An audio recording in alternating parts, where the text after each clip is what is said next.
All senators got their clickers.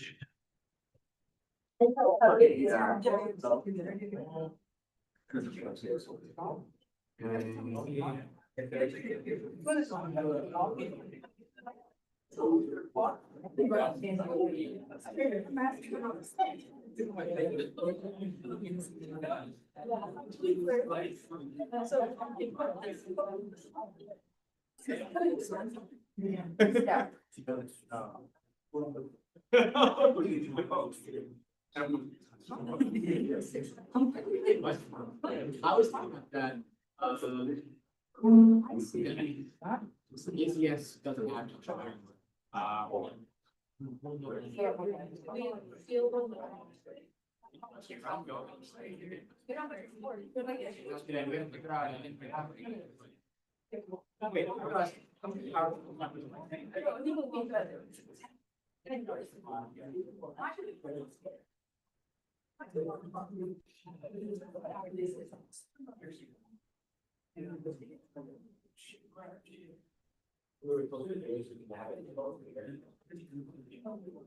And if we put it all out at that moment. No. Vice President Wade. He didn't have to. I give it right. That makes sense. So, okay, you're in the wrong, but so. Everyone. No.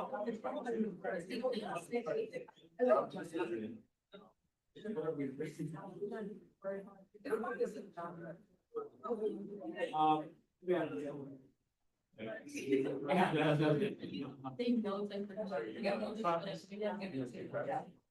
Some rock. I know.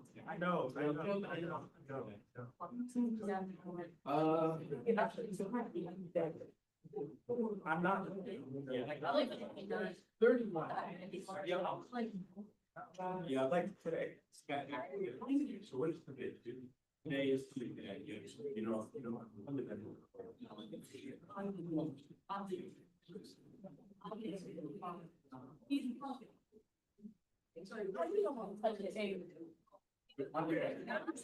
That's why I get No.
Does every senator that is here have their clicker? Does every senator that is here have their clicker? We are about to start.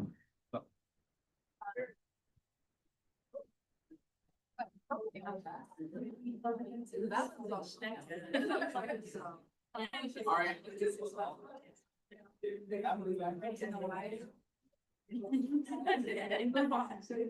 It's 5 o'clock, everybody.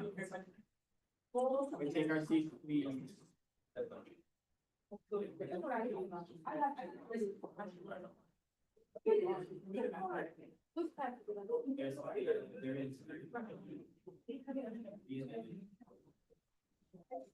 Right, do it.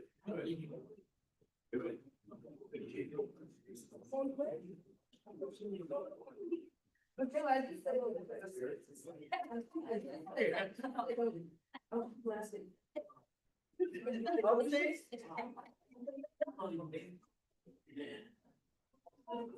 Six.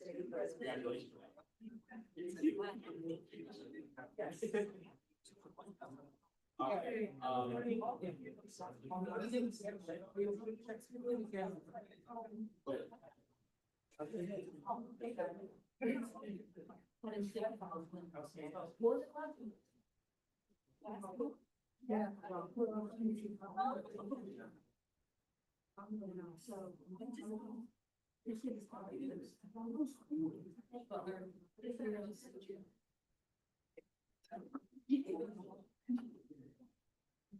I now call this meeting to order at 5:02 PM.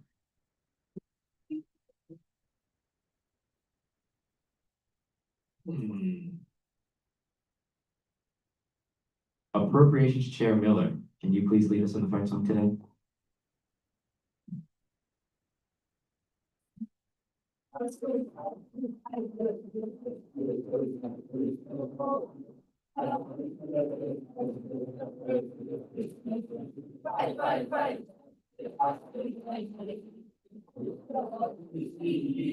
Fight. Fight, Tigers, fight.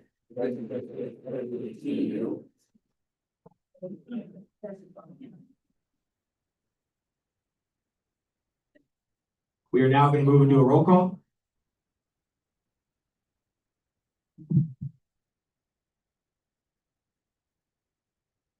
President Ali, Vice President Breton, Here. Treasurer Alvin, Chief of Staff Hurley, Deputy Chief of Staff Brantley, Director Edwards, Assistant Director Yaboya, Director Bryant, Assistant Director Lane, Director Matthews, Assistant Director Reese, Director Flui, Assistant Director Animation, Director Reyes, Assistant Director Paredes, Director Kasaka, Assistant Director Johnson, Director Bullock, Assistant Director Dalton, Director Chalkman, Assistant Director Njoya, Director Icard, Assistant Director Fitzgerald, Director Morgan, Assistant Director Young, Director Scott, Assistant Director Brown,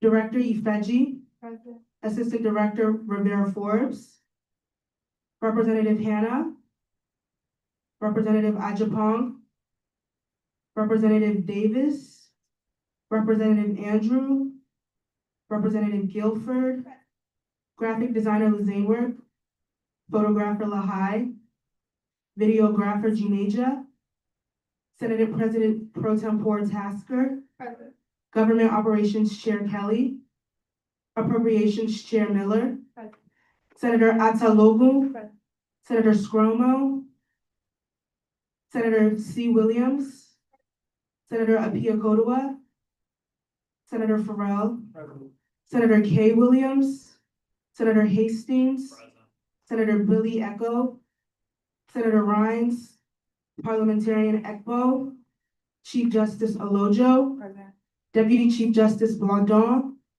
Associate Justice Breedlove, Associate Justice Ubam, Associate Justice Nikita.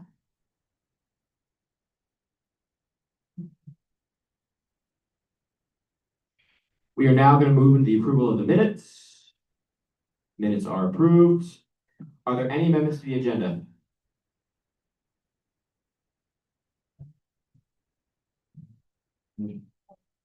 Senator Rines?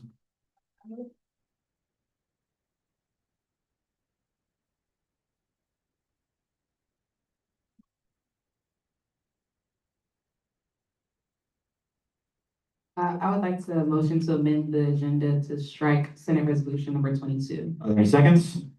Second.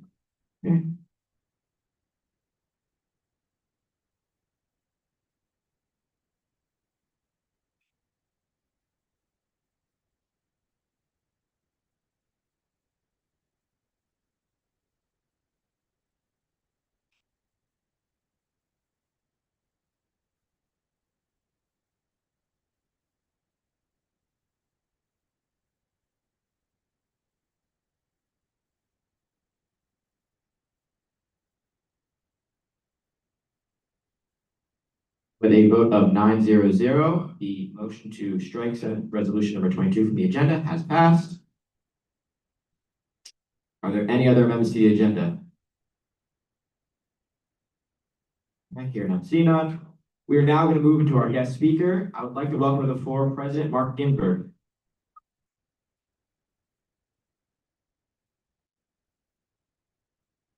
Thank you for the applause. I was hoping for another song though, Lee. No more songs. Well, good to see everybody. I'm gonna use the microphone. Can you hear me okay? I'm gonna hold this instead of do that. Hi, everybody. Great to be here. Happy Tiger Tuesday. How many of you are outside of Tiger Tuesday today? Tiger Tuesday. Not everybody. You're on student government. Where were you? Oh, it's a great event. It was a great event. And it's a great thing for the campus, I think. And it's a great thing for our university to have an opportunity for students and faculty and staff to gather, to show our team spirit, to show our Tiger spirit, to show our Tiger pride. This is an unusual day for me because typically when you see me on campus during the days, I'm usually not dressed in a Towson golf shirt. I'm usually dressed in a shirt and tie. So whoever come up with the idea of Tiger Tuesday, I want to thank you for me not having to wear a shirt and tie on Tuesdays. That's a really good thing. I'm going to make a couple of remarks. I want to talk a little bit about some of the things going on at the university, but then reserve most of the time to answer any questions that you might have. So it's a chance for us to interact, which I think is even more important than me talking. But there are a number of things that I want to say. First, I want to thank everybody in this room. I think it's incredibly impressive for our university to have an active SGA, to have so many of our students participating actively in student government, and for student government to participate so actively in the life of the university. Shared governance is an important principle at American universities.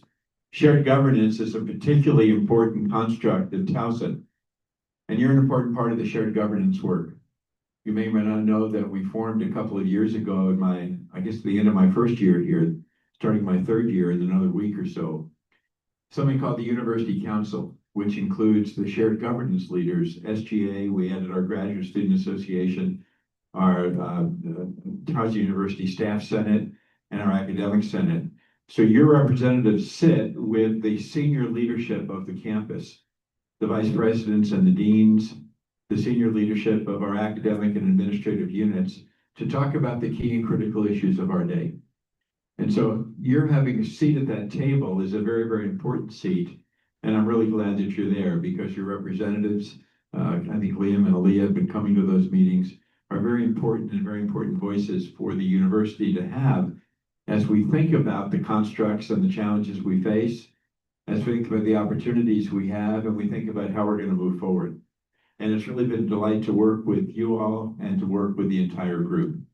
So let me talk about the first item I want to talk about, and it's something that was on a number of students' minds because I did get, about a half a dozen or so emails after the event. It was the bomb scare of last week.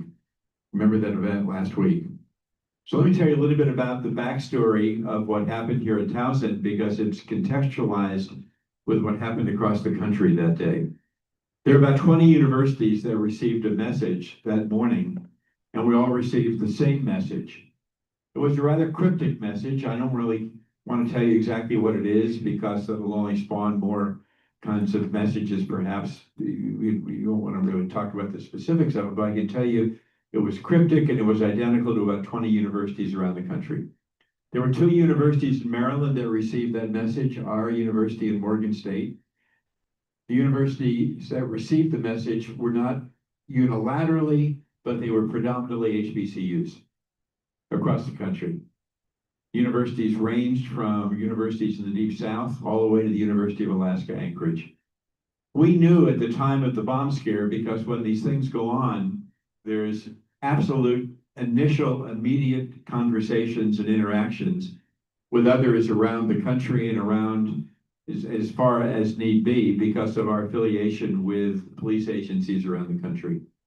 We knew almost instantaneously that there were about, at least at that point, we thought a dozen, but later we learned about 20 universities that were involved in the same drill that we were, evacuating the building that was of interest and creating opportunities for the building to be swept and the campus to be safe. Although we knew that this was an event that was happening simultaneously in different parts of the country, we also needed to take this event extremely seriously here, because the last thing I wanted to have happen was that something we thought that could have been a quote swatting exercise actually was the real thing. And so whenever these events take place, we never ignore them. We take them immediately very seriously. And in this case, our own Towson University Police Department, in concert with the Baltimore County Fire and Rescue and the Baltimore County Police, they immediately dispatched the cavalry to our campus. You saw there were, I think, 5 or 6 ambulances themselves lined up along Campus Drive, and there were a number of fire trucks on campus, the bomb squad, bomb sniffing dogs, all that go into that. And so the building was swept relatively quickly. The parking garage adjacent to the building was closed. And probably the biggest problem we had wasn't the evacuation of the building. It was the fact when many people evacuated the building, people left behind something of great importance to them, but also of great ambiguity to the sweepers. Many of the students left backpacks in the building. I don't think anybody left a cell phone, but backpacks were left. And backpacks are really a dangerous thing to need to review when there's a bomb scare. And so it took a little bit longer to sweep the building than we anticipated, because every backpack needed to be investigated that was in the building. The building was cleared in about 90 minutes. It was cleared at about the same amount of time at our friends at Morgan, which was the other university in Maryland that had received the bomb squad, the bomb threat. And we went back to normal operations. There were some students who thought we should have evacuated the whole campus. There were some students who thought that we should have canceled classes for the day. And we judged those decisions based upon the recommendations of the first responders and the authorities who come to campus, who are more expert than I am about making those decisions. We rely upon the experts, and the experts' view was that there was not a need to close the whole campus, that we needed to review this building, and we needed to move as quickly as we can to hopefully clear the building by having the right authorities come in and review the incident as it happened. I will tell you, like every incident of this kind that happens at our university, I require that we have what we call an after-action briefing. We had an after-action briefing initially the other day where the authorities came to campus, our police department and others, to review every single thing that happened sequentially and every single thing that happened functionally during that time of incident. And we'll have a second opportunity to do that review tomorrow. And through that review, we may make some subtle changes in how we handle these instances, but overall, the review was that this incident was handled really properly in accord with our protocols, and hopefully in a way that was safe. And so I know that there are some in our student population and even some in our faculty and staff that took question with some of the things we've done and some of the things we do, but these things are planned far in advance. When issues like this happen, the worst time to figure out what you're going to do is when an instance happens. And so these kinds of things are rehearsed and planned continually, and those protocols are refined continually. So I wanted to give you a sense of the content and the context of that so that you knew, because for me, there's nothing more important in my role. There's nothing more important than the president of this university has than to keep the members of our university community safe. And that's a covenant. That's a covenant of responsibility that I have for you. That's a covenant of responsibility that I have for our university and for every member of this campus community. There are about 30,000 people a day on our property. And my responsibility is to be sure that people are safe. And so I think we did that day, but I'm happy to have some questions about it when we have an opportunity to do that. But again, I wanted to take a couple of minutes just to review it, because at SGA, you really deserve to know and to understand the context of how those decisions are made and when. On to a couple of other issues. You've probably seen the campus is sprawling. We brought in about 5,700 new students this year, about 3,000 freshmen, a large number of transfer students, and a large number of new graduate students. There are about 3,300 graduate students on campus. There are about 17,000 undergraduate students on campus. And that exceeded what we thought were going to be our most optimistic projections for enrollment this fall. For this fall, in fall 25, we received the largest number of applications for freshman admission in the history of the university. And any freshmen here? in the room, right? Oh, congratulations, Chris. You were one of a very elite group that came to the university this year. Because the freshmen who joined us this year were the most academically gifted group of new students that the university has ever admitted and brought to campus. So congratulations on coming to Towson University at a wonderful time in our history and our evolution. For fall 26, fall upcoming, the early action deadline for admission is November 1st. Used to be November 15th, it's now November 1st. And the number of applications that are coming to the university already are exceeding on a day-to-day basis the number of applications that were received last year. So Towson University is a hot commodity. We're really pleased that people want to come here. And it's a highly ranked university. Some of you have probably seen the latest rankings. And I want to preface what I'm about to say that I don't take great stock in the rankings of universities. And I don't take great stock in them because it's a very ambiguous matter about how the methodologies work when rating services rank and rate universities. So I don't know how meaningful these things really are, but I do think, and I do believe that they are significant. Because it's significant when folks external to an organization say to that organization that you're doing something right. For the first time in the university's history, 2 of the national ranking services, not 1, but 2, have ranked Towson University the #1 public university in Maryland. That's a really, really big deal. To be a student here at a time when your university is ranked the #1 public university in a state where there are fabulous universities in the public university system is a really big deal. It makes the value of your degree fabulously high. Those 2 ranking structures are the Washington Monthly as well as the Wall Street Journal. And then just last week, US News and World Report came out with their rankings. And in our category is distinct from the category that both UMBC and College Park are in, because we're considered a master's level university in the Northeast. They're considered in a different so-called bucket or domain of rankings. In our ranking, we were ranked the #3 public in the Northeast United States and the #11 university overall in the Northeast United States at the master's level. So these rankings are the highest rankings the university has ever received. And I think it's a testimony to the students that are here. It's a testimony to your work and your academic performance, which is an important part of the ranking systems. It's a tribute to what the students who are here before you have done since they left here, which is part of the ranking system in terms of the first jobs they got, in terms of the progression of their career. It's a tribute to our faculty and to our staff. Is that mine? Better turn this off. Yeah. Sorry. It's a tribute to the faculty and staff who are here. It's a tribute to the student experience. And it really is, I think, a wonderful thing for our university when you see those rankings continue to become meteoric and become historic. Now, let me conclude by telling you about 3 developments that have happened over the last month that I think are really fundamentally important to the future of our university. You've probably seen that last year I put forward 10 what we're calling presidential priorities. And this year what we've done is to look at our 10 presidential priorities and to think about where are the areas of emphasis and specific focus over this year.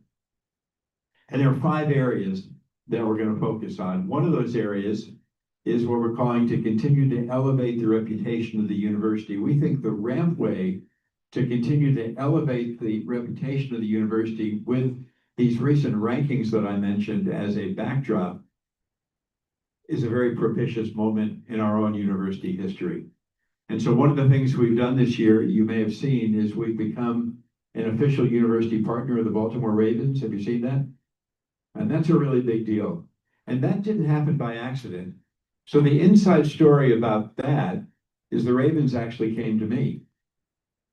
I didn't go to them. I would have liked to have gone to them, but I didn't think of it. They came to me and they said, you know, there's something special happening at your university.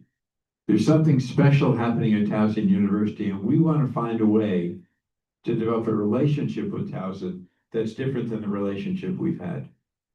And so we negotiated a series of different initiatives that culminated in us becoming an official university partner of the Baltimore Ravens, which includes a number of things. If you go to the Ravens games, you'll see TU prominently featured all over the stadium. On the Ravens walk coming in, there's a TU booth, and Doc was there last game, there at all the games, kind of talking about TU. When John Harbaugh has his pregame and postgame press conferences, you see the TU logo behind him. But more importantly than the brand value of having TU and the Ravens associated with each other, it's given us the opportunity to create a new and fuller range of academic partnerships for our students to do things with and in conjunction and in collaboration with the Baltimore Ravens, a premier organization in the National Football League and a premier brand in our community. We're very, very proud of that, and that's just one of many ways that we're hoping to continue to elevate the brand so that people in our region and people across the nation, in the case of the NFL, have a chance to see and for TU to be showcased in those domains. Secondly, our Board of Regents, 2 weeks ago, the Board of Regents is the overseeing group to the University System of Maryland's 12 universities, as well as our 3 regional centers, approved 2 very important developments at Towson. Number one, they approved the creation of the Ben and Myrna Cardin Center for Civic Engagement and Civil Discourse. Senator Ben Cardin, who recently retired from the United States Senate, one of the longest serving senators in the Senate when he retired, has joined the Towson faculty. He's joined our community. You'll see him around campus, you'll see him in classes, you'll see him at events across the university. And Ben has created, with his wife Myrna, a center at Towson to engage in respectful, engaging, informed dialogue about the very most critical issues of our time, domestically and internationally, and to bring to campus some of the key and critical actors who are involved with some of the most fundamental and critical issues of our time. There are very few people in the country who can do what Ben Cardin has done and what Ben Cardin will do while he's here. He was chairman of the Senate Intelligence Committee. He's a leading figure in all issues having to do with American foreign policy. And now he's spending a good bit of his time as a senior scholar, a presidential scholar and faculty member here at Towson University. So I wanted to highlight that for you. The second thing the Board of Regents did, and this is the last thing I'll say, then I'll open it up for questions. The second thing the Board of Regents did is they approved a 7th college at Towson University. There are 6 colleges at Towson University. We will now have 7, and the 7th college is a college of graduate studies. Now that may not affect you directly, but I'm going to tell you it will affect you directly in a couple of ways. One, it continues to allow the spires of excellence in our graduate programs to continue to grow and develop, but it also differentiates some of the undergraduate and graduate student experiences in ways that I think will have a significant and positive impact on the undergraduate student experience, as well as creating opportunities for new and fuller graduate programs. Oh, I'm doing some. So your whole speaking is going over the intercoms down here. Oh, it is? Yes, Outside. yes, it's in Route 49. I don't know how it's hooked up. Yeah. Yes, so I don't know how it's hooked up. Yeah. We hear everything, so. Okay. Let me stop using the microphone. Solve that problem, right? Anyway, that's basically what I was gonna say. So if there's questions, I'm happy to take questions, and I started taking a little bit longer maybe than you anticipated, but I wanted to talk about those kinds of things. And again, let me end where I started, just to thank you. Thank you for being great leaders at our university. Thank you for being great participants in our university process. And thank you for being students. Thank you for entrusting your education and your growth and development to our faculty and to our staff. We take that very seriously. The most important thing that I do, the most important thing that I think about with every decision that I make as president of our university is how it is that you as students of this university can succeed. And how it is that whatever we do, however we do it, can be focused on your success. And I hope that you're successful, and I hope that we're successful in helping you to succeed. So I will stop there, Lane, and take some questions. I'm not sure if this is going with the intercom, this one's, hope not. We're gonna start with Assistant Director Lane.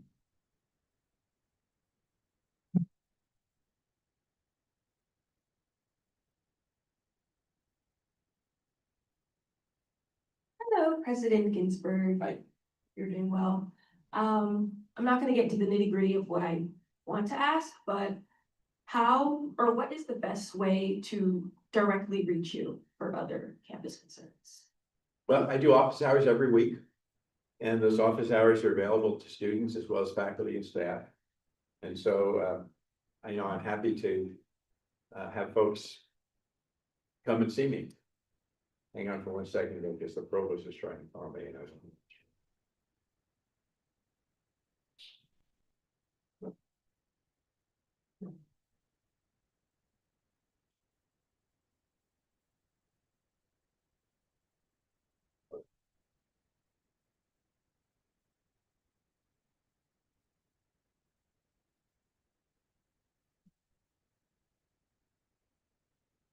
Well, we're waiting, we're gonna load up the next. Sorry one. about that. No, you're good, you're good, yeah. That's I what just wanna make I sure would say is everyone I'm knows. happy to talk. I do office hours every week.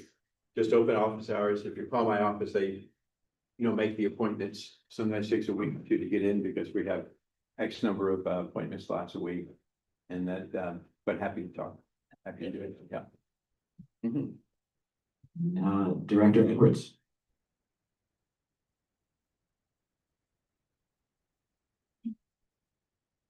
Good afternoon, President Ginsburg. I just had a question regarding the action briefings.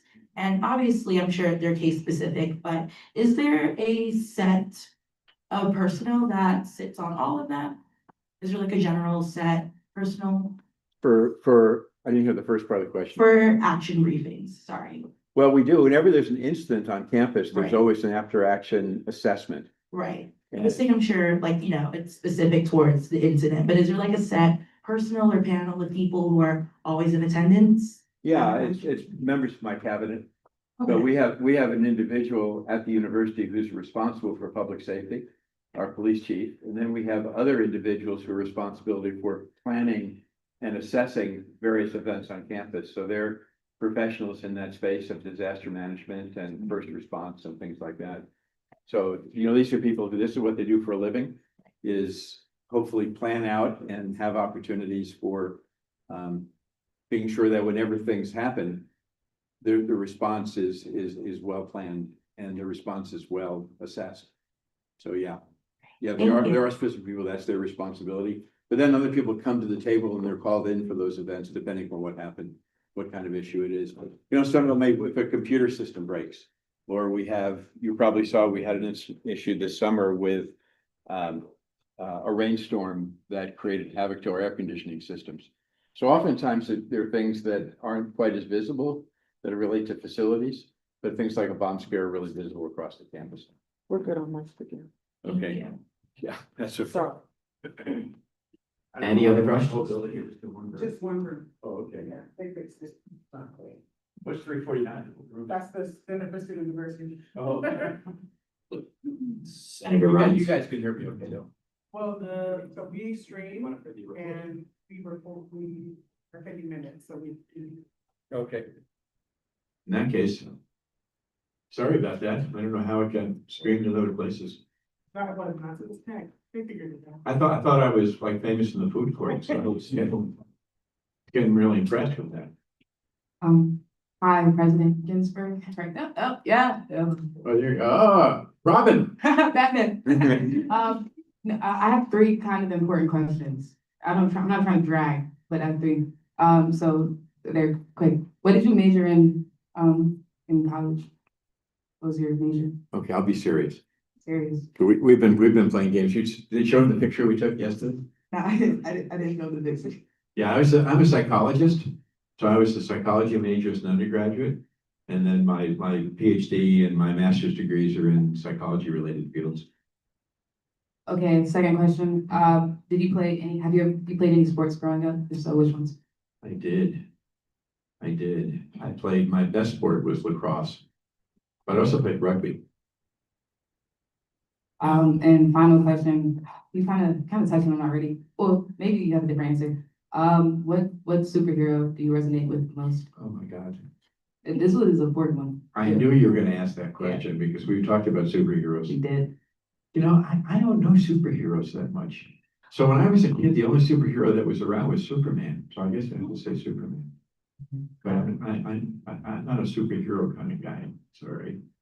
I get it. That's it. Thank you. All right.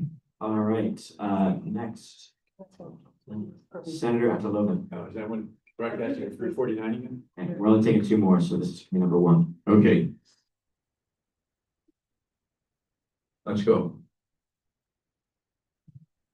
I'm sorry. Hello. Hi. Hi, my name is Angela Luatologo, and Hi. I'm quite interested in the civic engagement that Yes. you spoke about the senator. Can you please repeat his name, the senator's name? Senator Cardin. All right. So Ben Cardin was the United States Senator for, I think, 26 years, representing Maryland. And before that, he was a member of the House of Representatives. And before that, he was the president of the Maryland Senate. So he's been in politics for most of his adult life. Was the youngest president of the Maryland Senate in Maryland history. And you'll see him around campus. So I'm just trying to understand, like, what would be about, because I think you said it was gonna be like a space to talk about like civic engaged, like being civically engaged, especially in our current domestic political wise. What would that be about? Is it like just like an open space for us to communicate? Yeah, yes and no. So there are a number of programs on campus with respect to civic engagement. You probably know Romy Hubler, who runs our civic engagement work, and Dr. Bradley, Tricia Bradley, is involved with creating dialogue sessions on campus and other kinds of things about key issues. This is it really intended to bring national leaders to campus to engage in conversations that students were going to be invited to attend about some of the most complex and difficult and controversial issues of our time, domestically and internationally. And for Towson to play a leading role and an important role in the country for different points of view to be brought together to engage in conversation. You know, I think right now in our country, we are in such a divisive place that as Senator Cardin and I got talking, we began thinking we could play a very important and very special role in the nation if we can bridge some of the divides that are so emblematic of what's happening in our national politics. If we can bring to campus leaders across different contextual and topical issues, and to sit and talk with each other in a respectful, candid, conversational way, without creating the polarity and difference that has been so ubiquitous over the last number of months. And so I'm very, very pleased that the senator is going to help to do that, and we're going to have opportunities to have those conversations on our campus. Yeah. Yes. You gotta share the microphone. Hi, my name is Susan Joya, Hi, Susan. and I have a question about how you're saying that this community or this group would be bringing leaders to campus. Do students have a say whether or not we want to vote on certain leaders coming to our campus? It's really, Senator Cardin is going to lead the initiative. Senator Cardin is going to lead the initiative. Yeah, I mean, I think there'll be opportunities to make suggestions, but, you know, like all institutes, the leader of the institute will have the responsibility and the opportunity to bring people to campus, and they'll be bringing controversial people to campus. People who, the whole idea is not to bring people we all agree with, but to bring people who actually have disagreements with each other, but are willing to talk about those issues in a respectful, engaging way. And so, you know, I'm sure there'll be people that'll come to campus to have conversations that people may say, I don't agree with them. And there'll be other people you say you do agree with. But the whole idea is to allow there to be free expression, open dialogue, and responsible dialogue about key and critical issues that affect the world. All right, we're taking one last question from Assistant Director Amina Shah. Greetings, President. My name is Cynthia. I'm Michelle. Hi. I have a question about the new Summit College, the new College of. Graduate Studies. Students. Okay, so I had a question basically about how this new college would be now merged into Tufts University and how that would kind of connect with student governments, considering that we have every single college represented in student. Yeah, it's really for graduates, so it'll probably relate more to the Graduate Student Association, I would guess. So most research universities in the country, and I consider Towson to be a comprehensive public research university, who have mature graduate programs, have colleges of graduate studies. And so when I arrived here 3 years ago, I'm now in my third year, us not having a college of graduate studies was kind of conspicuous by its absence rather than its presence. And so it's something I thought would be a really good developmental step for our university, given the fact we have now 3,300 graduate students on our campus, to have a place where graduate education is coalesced. And there's an emphasis in that college on support for and opportunities for new and different graduate training programs, as well as supporting the research enterprise of the university.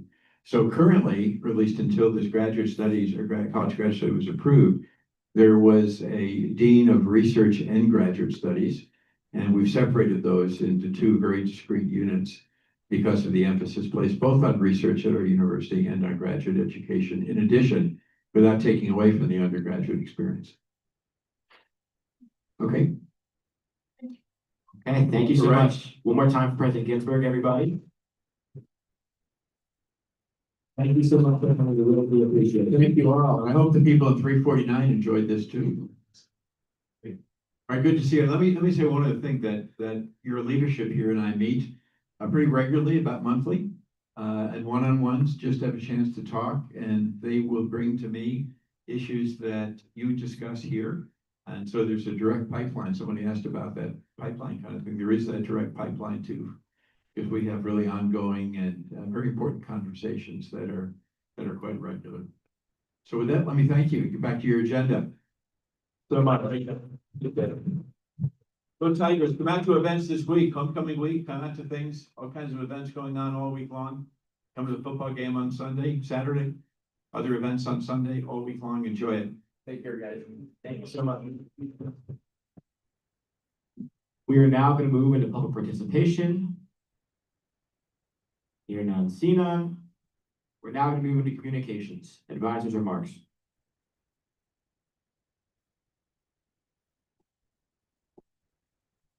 Happy Tiger Tuesday. Happy Tiger Tuesday. One more time, because it's homecoming week, it's not very loud, they don't hear me? Okay, happy Tiger Tuesday. Happy Tiger Tuesday. Great, you see, I'm fully in the spirit because this morning was the Tiger Tuesday Bash. It was the second one we held this semester, the first one was the first week of school. So if you don't have this beautiful shirt, you'll have to look out for pop-ups throughout the year. Bye, President Ginsburg. We'll have to look out for pop-ups throughout the year to get your wonderful, on Tuesdays, we wear black and gold t-shirts. It is homecoming week. Tonight is the talent show at 7 o'clock, so following our general assembly meeting. Tomorrow, we're having breakfast for dinner. That starts at 8 o'clock, I think, in the ballrooms. Thursday's Dance of Madness will be up at CQ Arena. Friday is the block party and old school challenge. I know many of you are participating in the old school challenge. Thank you for signing up. We're excited to raise funds and really celebrate the military and veterans community. And then on Saturday is the football game. We'll be tailgating ahead of time, and SGA is actually sponsoring that tailgate. Thank you. Shout out to SGA for that. In other news, the Miss Janai here needs, for new folks who do not have binder covers or nameplates, to come see her. So make sure if you're new and you need those two things, that you visit Janai's desk so she can get you sorted and situated. If there are no questions, I yield. Ali. Happy Tiger Tuesday, everyone. Happy Tiger Tuesday. And happy homecoming week. Happy homecoming. I have a rather lengthy report, so settle in. This past week, me and Vice President Britton had our 2-on-1 with President Ginsburg, and basically everything that was spoken about today was spoken about during our 2-on-1. Again, like to echo what President Ginsburg said, if there's a certain issue that you would like to be brought to his attention or brought to his office's attention, me and Liam are always here to intercede on your behalf. we also, Vice President Britton and I also have had conversations with Matt Leno about the bomb threat that happened last Tuesday and how to make sure that the student body is up to date on evacuation practices. So more information about that will be coming out of student affairs and service. Student Services and Affairs soon. Tiger Side Chats, which is one of the main events that came out of the Catalyst Initiative, will be Monday, October 13th from 4 to 7 in Union Ballrooms D. This is a mandatory event for all SGA members. It was spoken about at retreat. It's been spoken about in email since. If you're not able to attend this event, I understand it's Monday during classes, but make sure that you are doing the proper policies and procedures in place to make that known. So that will be an absence request and also speaking to your liaison as well as Attorney General Sonia. Okay. Also, SGA office is a space that is meant to maintain respect as well as be a space that is safe for everybody within the office. I've heard sadly on numerous occasions that people are feeling ostracized or left out, and that is something that when campaigning, me, Vice President Britton and Attorney General Sonia campaigned to work against. So I wanted to make a public announcement that I expect all of the members within SGA to be respectful of everybody's identities, how everybody comes in and presents themselves. I expect them to make the SGA office a safe space. And I would like to continue this year with the SGA office being a safe space for everybody. Thank you. Nada. If you are running late for any reason, please direct those incidents to Attorney General Sonia. I'm in the office and it's great that you notified me because I'm the liaison of all liaisons. However, it's very important that you are communicating with your liaison as well as Attorney General Sonia. If Attorney General Sonia gets up here and she says your name and she does not have an absence request, face-to-face conversation, a text message for records that you were going to be late or absent, then you will have to deal with whatever repercussions Attorney General Sonia chooses to implement according to our Constitution and bylaws. And if there are no questions, with that I yield. Oh, wait, Dance the Madness is Thursday, and our Vice President Brandon is hosting. Guys, it's a big deal. I sent out an email with the times on it, but if you guys do have the time to stop by and support one of your fellow SGA members, I will be greatly appreciated. Liam's been working very hard on this class. It means something to him. Okay, and if there are no questions, with that, I yield.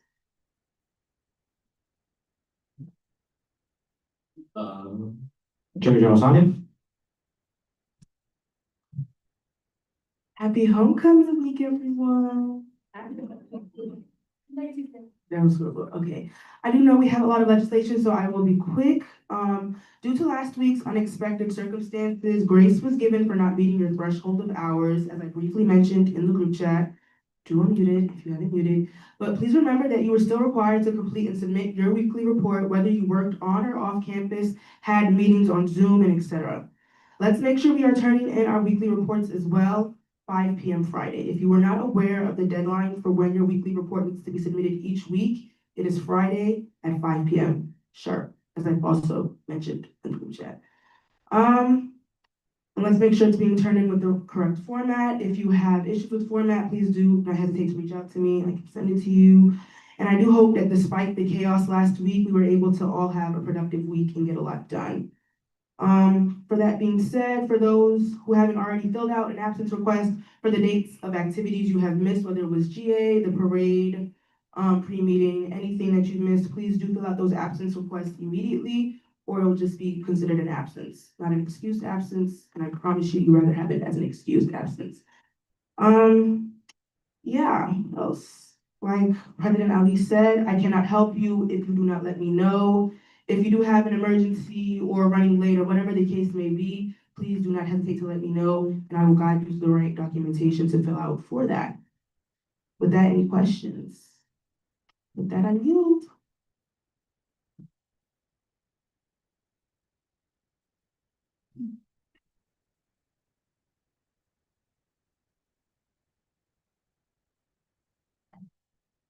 Chief of Staff?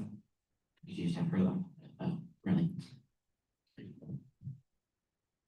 Happy Second Tuesday, everybody. Never done this before, pretty excited. So for the exec branch, keep in mind when you all are making your events that there has been a presentation sent out to you all giving instructions and a little bit more guidance on how to create events and, be more proactive in creating your events. If you have any questions about that, please let us know.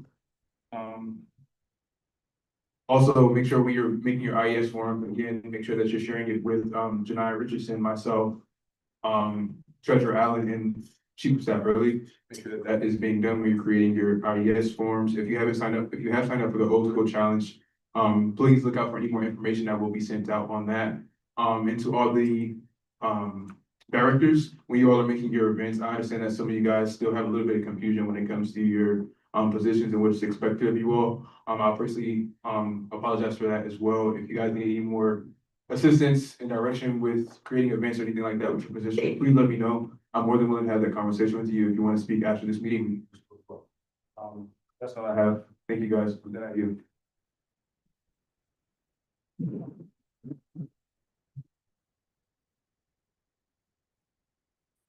Happy Tiger Tuesday, everybody. Buckle up for a second. I am doing my report along with the treasurer's report. Cool. All right, so we're gonna start with Treasurer Allen's report. She says, "Happy Tiger Tuesday. The budget committee has been assembled. It will begin the semester budget process next week with FAC meetings. So if you've been texted about being in budget committee, please note those dates on your calendar. They will be held all week from Monday the 13th to Friday the 17th. They are mandatory for student organizations to present their budget information. Also mandatory is the initial budget submission, which is due this Friday the 10th. So if you're a student organization, please note that as well. Senators on this committee, I have sent you all the schedule for the next upcoming weeks. If you have any scheduling conflicts, please let me know as soon as possible. Your attendance is absolutely necessary for participating in the process." That was Treasurer Allen's. So for myself, per usual, guys, if you are not going to use your agenda following this meeting, please do throw it away in the recycling bin at the back. Also, nameplates, return them to the box, please, the box that is usually, because I want to mix them up again. Also, other than that, still homecoming week, so make sure you're going to the events. Tonight is the talent show, and one of the judges will be our wonderful president, Ali. So please go out to support her if you can. I think this also means a lot. But other than that, oh, we have two resignations to announce. Senator Lawson and Senator Jonas have resigned. Are there any questions? And with that, I yield.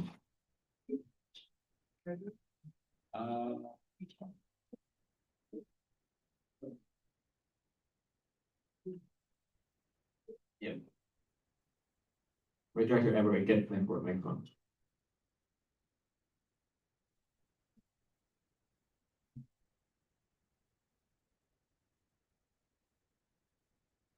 For Treasury, and just for clarification, can clubs with a Tiger Strike package lower than a 3 submit for a budget for spring? Yeah, oh, yes. And I believe communications wants you to just kind of repeat your announcement. Yeah. Like just like the.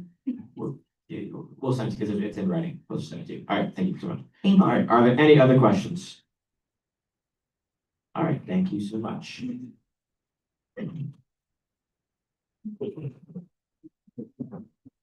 Are there any opinions of the court?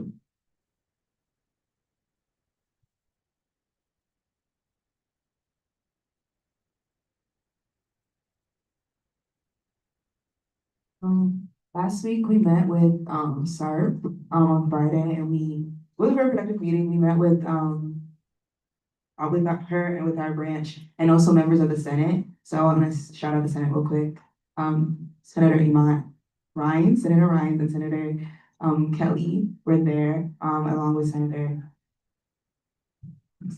Angela was there, and our Jay Branch was there, and we did have a productive meeting, and we will be moving forward to work with the legislative branch in drafting restructuring our appeal process and the functions of our branch. So thank you for that. All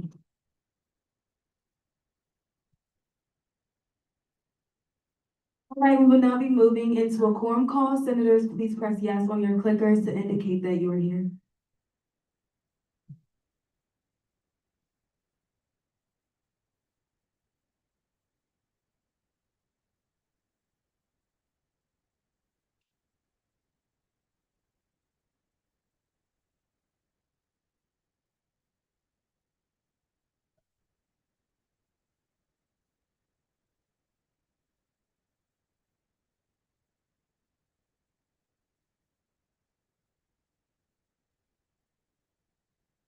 And with that, quorum call has passed with a vote of 10-0. We will now be moving into, are there any motions on the floor?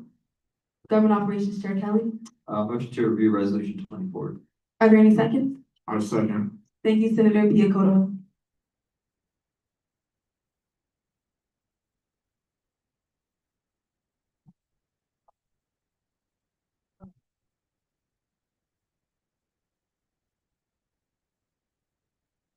And with that, Senate Resolution number 24 has passed to.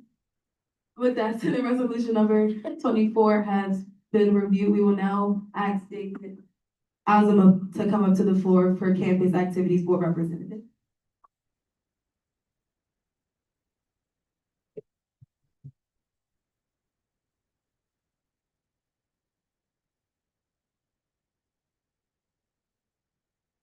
All right, you may present your case to the floor. Well, happy Cyber Tuesday, everyone.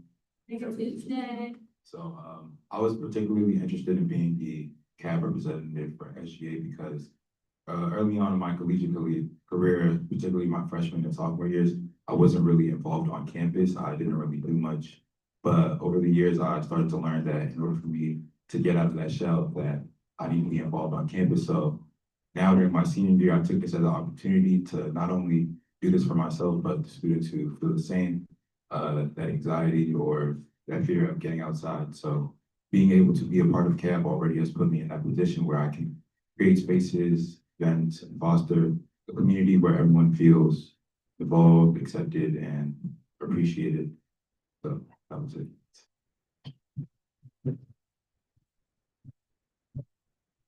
Are there any questions on the floor for David? All right, and with that, may you briefly step out of the room while we deliberate?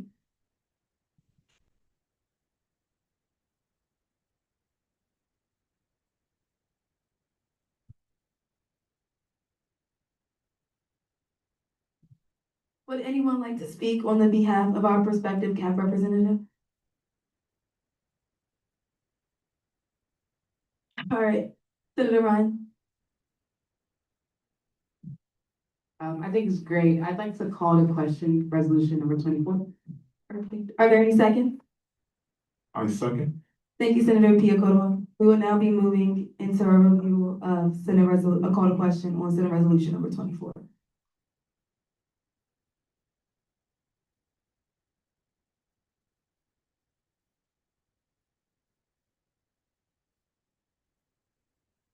And with that, Senate Resolution number 24 has passed with a vote of 10-0. May someone bring David back into the room and hold your applause until he fully enters. Thank you. Oh, wait, hold on.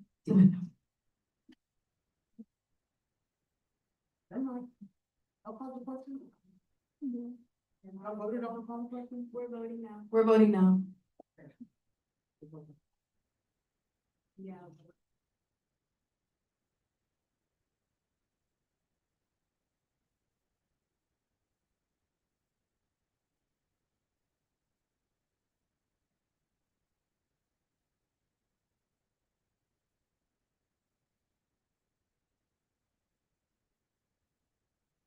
All right, and with that, Senate Resolution number 24 has passed with a vote of 10-0. May we please bring David into the room and hold your applause until he's fully entered.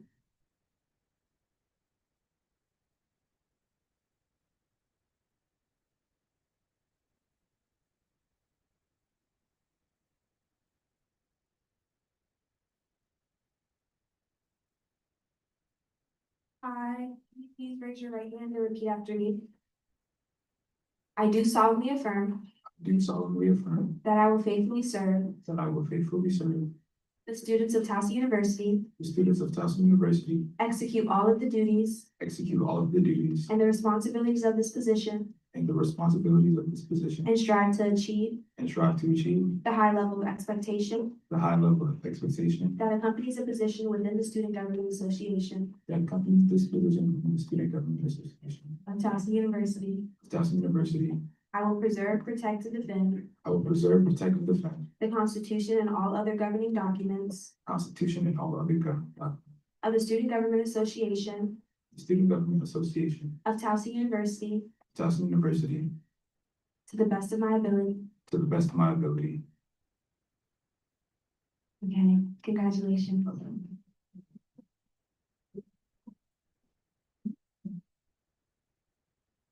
there any motions on the floor? Senator Hastings?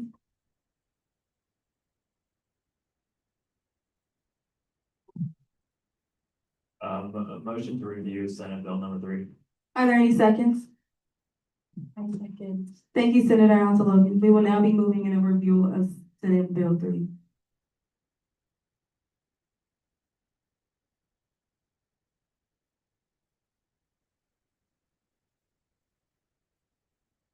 The motion to review Senate Bill number 3 has passed with a vote of 10-0-0. Considering that I am one of the bill writers, may Government Operations Chair Kelly come sit in the chair, and may Senator Hastings come to the front. Thank you.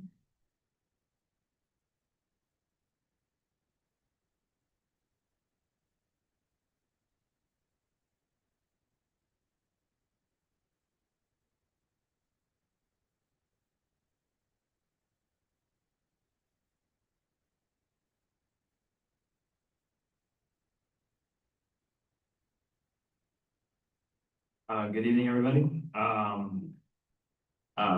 So for context again, the Honors College is the only college, as of now, that does not have representatives in the SGA. And my bill aims to expand the Senate to include two Honors College, senators, to ensure that all the students in the Honors College have their, views represented in the SGA as well.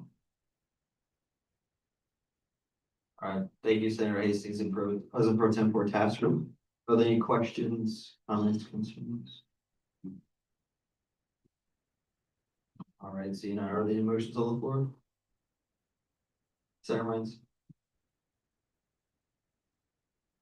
I'd like to call the question, Senate Bill number 3. Is there a second? I second. Thank you, Senator Bianco.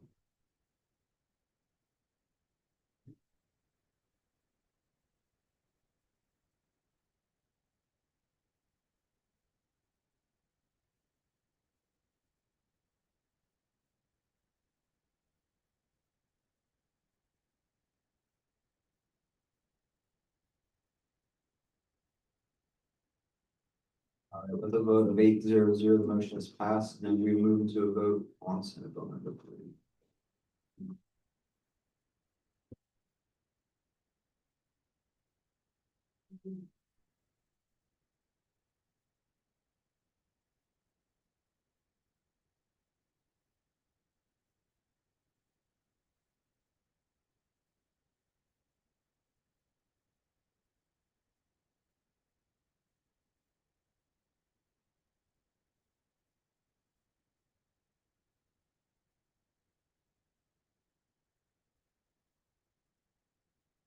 All right, with a vote of 8-0-0, Senate Bill number 3 has passed. Congratulations.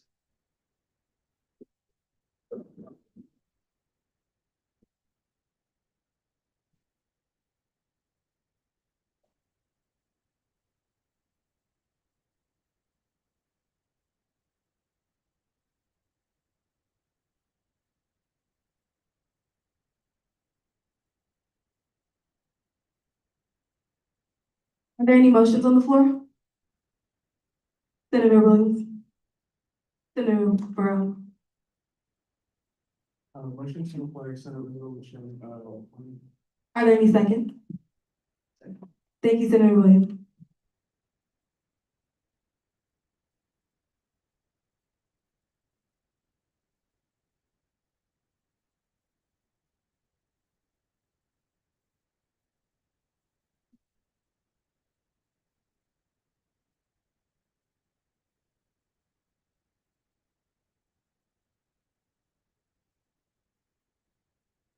The motion to inquire Senate Resolution number 20 has passed. May Appropriations Chair Miller come to the front to present your bill.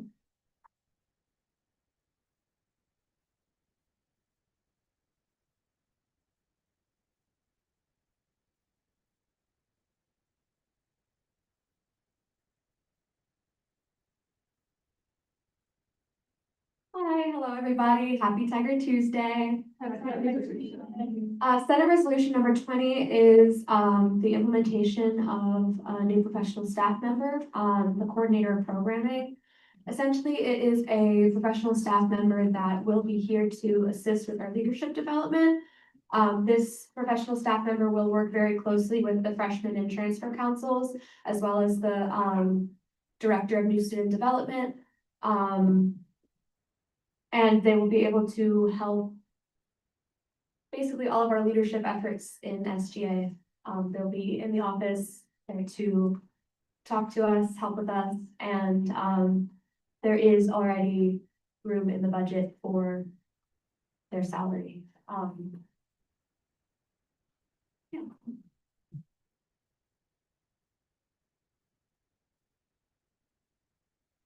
Due to this being the first reading, we're only taking non-debatable technical questions. So does anyone have any questions for Appropriations Chair Miller, Government Operations Chair Kelly?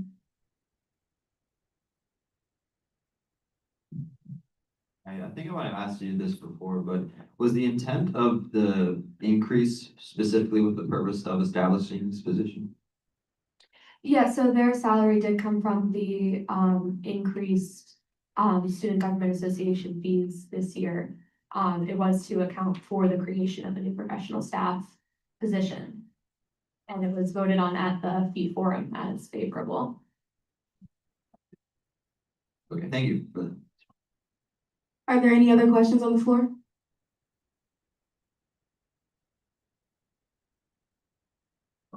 Transfer Council Representative?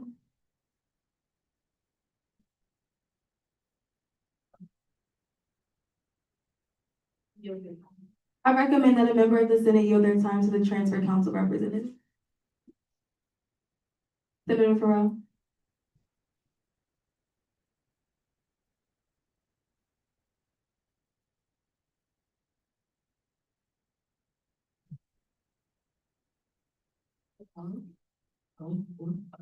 So, can you speak a little bit more on the experience that, both you and I have had with an advisor in a SGO / SGA? Yes, thank you. So this legislation that I worked with Advisor Harris on, it is very near and dear to my heart myself. At my last institution, I was on the student government organization, and we had an advisor who acted in a very similar role to programming coordinator here, to where he really guided everyone's leadership development, really shaped us as students, as student leaders, and I would not be where I was today without his guidance. I would not have known what to do in my role. I would not have been able to step up into the positions that I've been able to in SGA here without his guidance. And so it is through that leadership that he had that I'm hoping to implement with the coordinator of programming here, to allow all of us to be able to grow as leaders, and truly shine through. Attorney General.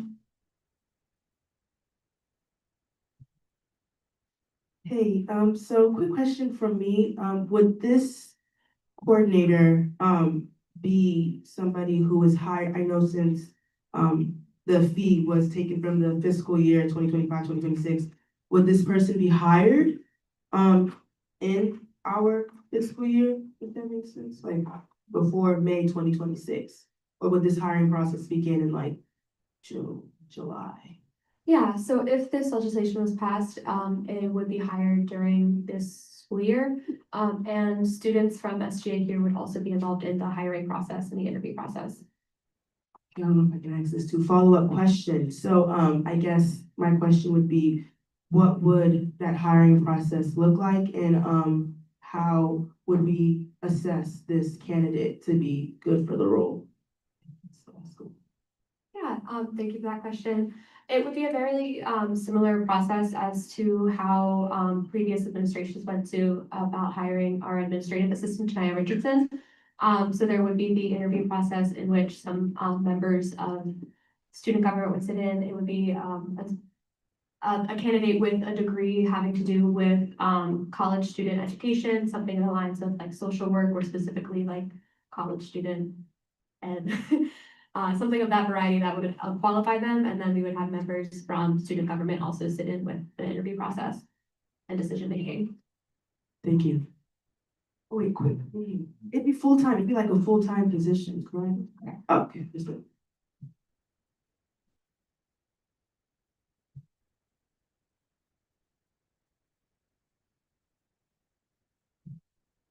I recommend that a member of the Senate yield their time to Director Fleury. I yield my time. Thank you, Senator Pia. Director Fleury. Hello, my question is, have you sat down and talked to, the new student development and, director and assistant about this yet? So I actually was not able to. I had this conversation with Advisor Harris, and I know that the transfer and freshman council representatives have talked with me. But while that would be a director that they would work very closely with, this program coordinator would work with every director, every senator, every judicial branch member in order to develop their leadership skills. It's just that programming coordinator would specifically sit in on transfer and freshman council meetings. They would sit in those meetings so that they would be able to be there. They would work very closely with every director, essentially. So I mentioned new student development, but this is not a role that is exclusive to them. Thank you. Yeah. Senator Ryan.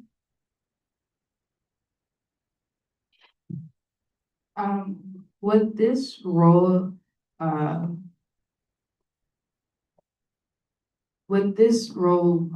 work, with, the new GovOps, and Senate Bill number 2, talking about, when we talk about state legislation, since it says, in the 1, 2, 3, 4, 5th whereas, how they're coordinating Tiger Pride Day, Advocacy Day, and work with governmental affairs.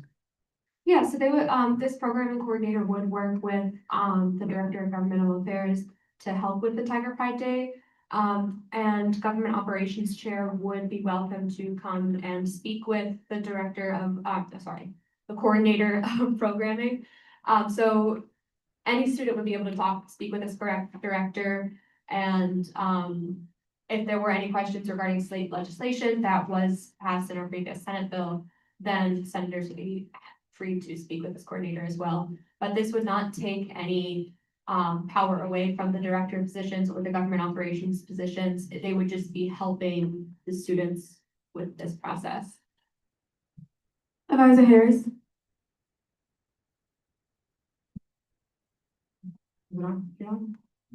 Okay, just providing a point of clarification that particularly for Tiger Pride Day, and for the position overall, this is a professional staff position that would report directly to me. This person is not replacing me, just so you know. They would be in assistance, right? So many of the students, many of y'all who have tried to maybe reach out to me to coordinate a meeting, probably realize the extent of weight that you might have based on my schedule. So availability and capacity is part of the reason why this position is being created.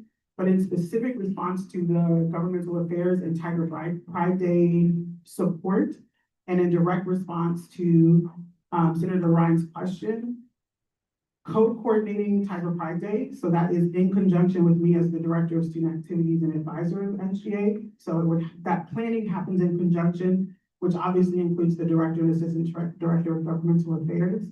And second to that, particular to Senate Bill number 2, about legislation that might be advocated for. So for high-level SGA functions, those responsibilities will continue to sit with me as the Director of Student Activities and Advisor for SGA. So legislative-based things, so anything connected to the state level would continue to be with me. And then the sort of day-to-day advisement, you know, how to reserve rooms or how to plan an event, what should you be considering thinking about? Those are the types of things that the coordinator position would do. That was my point of clarification. Thank you, Advisor Harris. Are there any other questions for Appropriations Chair Miller? I recommend that a member of the Senate yield their time to Director Elbert. Senator Williams.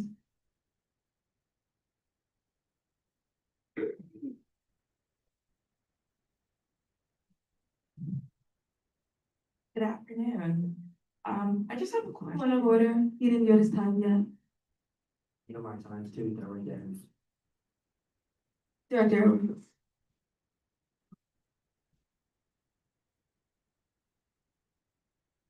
Hello, just a question regarding the role. Let me know if I'm able to ask, but, what are some, like, initiatives that the person in the role, is there like any example of initiatives you're supposed to be pushing out, or is this more of just like a mentorship and then co-organizing kind of role, support role? And then does that, it stated that like it doesn't take away power from any of the roles, but would that change any, I guess a follow-up question, would that change any of the duties of chief of staff or deputy chief of staff? Whereas like directors go to them for like support on initiatives? Yeah, so it would not take away from any of anyone's roles because this will be a professional staff member. It will not be a student that will be doing that. So yes, they go to chief of staff and deputy chief of staff for guidance and initiatives and everything like that. But if they don't know like how to shape an event, if they don't know like how to get started or they don't know what to do with that, then they would be able to go to the coordinator of programming.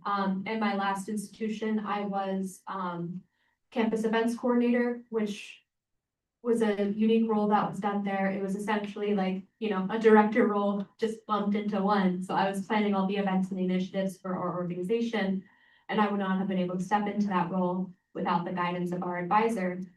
So I can't even imagine how directors here have been able to just navigate that. I know Advisor Harris has played a big role with that, but as Advisor Harris's responsibilities have grown, there's been less and less time for meeting with individual directors. So this would be a professional staff member specifically dedicated for that. As for initiatives and general job descriptions, it is somewhat outlined in the whereas clauses about how they will interact with the student body. There won't be specific initiatives as they will not be like a student coming up and presenting legislation. Their initiatives will be more based around leadership growth and development within the student organization. Due to time, I'm gonna let this be the very final comment from President Ali. Point of clarification, also to speak on George's question, molding or shaping or building out an initiative is the chief of staff and deputy chief of staff's job to do with their exec cabinet.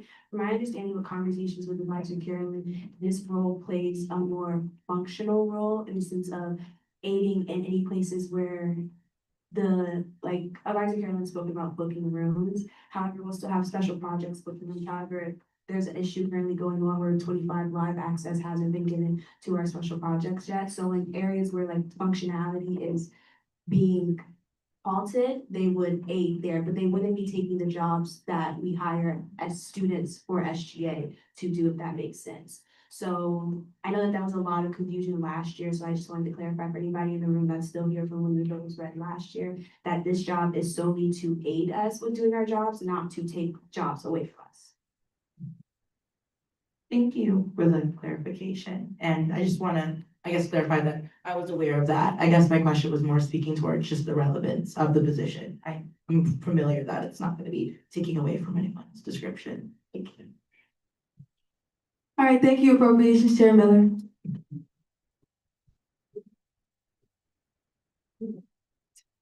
Are there any motions on the floor? Senator Williams.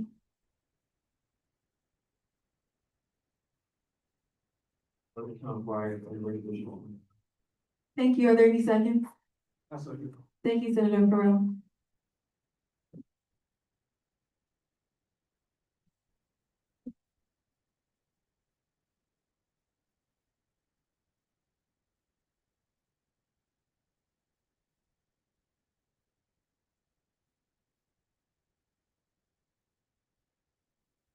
The motion to inquire Senate Resolution number 21 has passed with a vote of 10-0-0. May Government Operations Chair Kelly come present your resolution to the floor.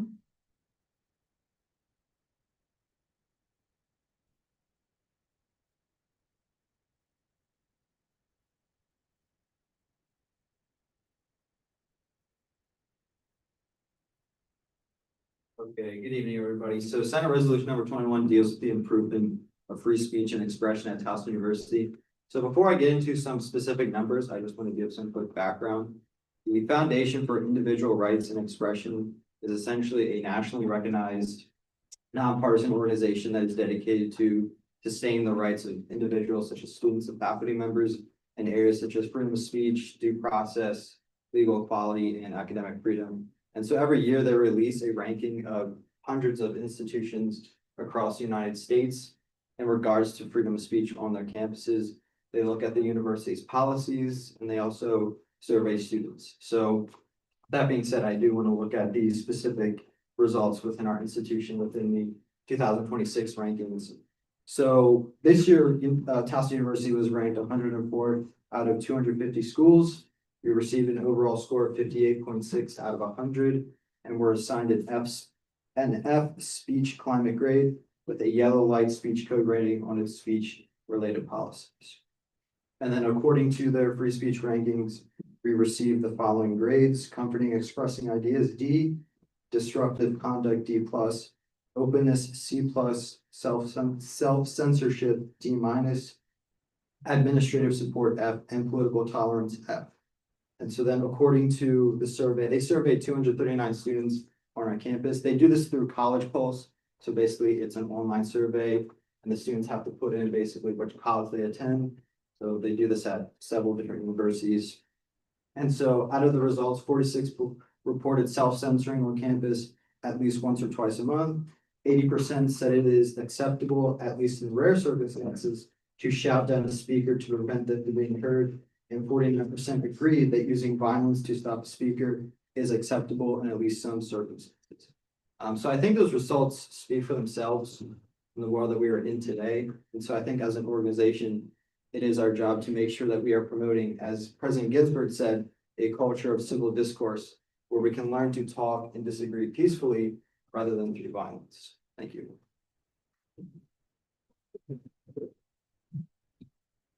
Are there any questions, Vice President Britton? Hello, I just wanted to ask, what other sources other than fire do you have that indicate the levels of free speech being bad here at Towson University? So that was the only one specifically because they're the only organization that actually does this. No other organization interviews students or reviews the specific policies at our university. This is a specific organization that is specifically for the purpose of doing this type of stuff. They did it at 257 other institutions. They ran through their policies. They have legal experts at this organization. And so I would argue that it is directly from the responses of students and basically where it's going. Just a quick follow-up question.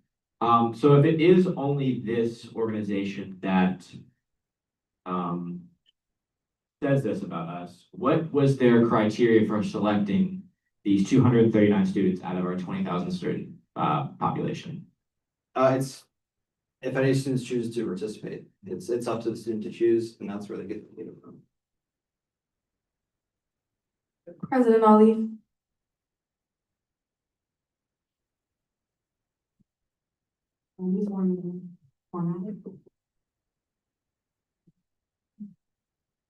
How have you thought about the student body who thinks I'm gonna actually use your actual language.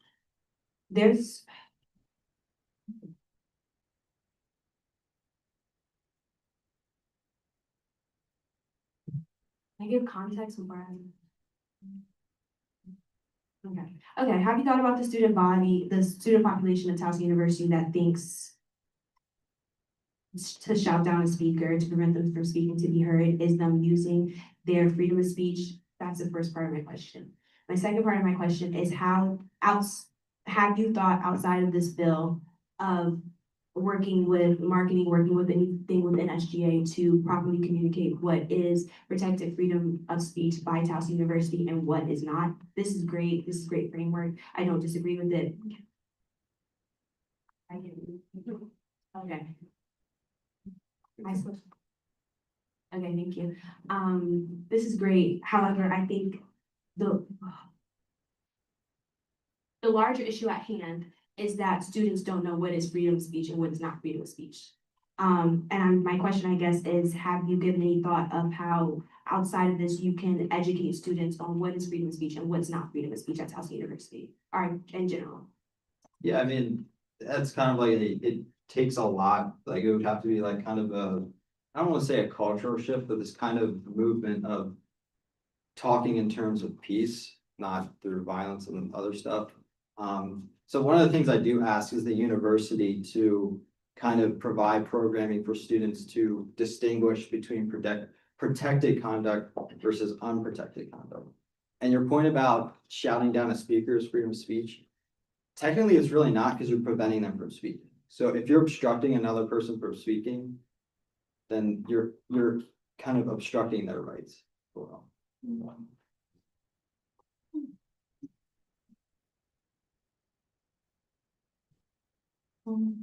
Senator Farrell. I kind of have two questions.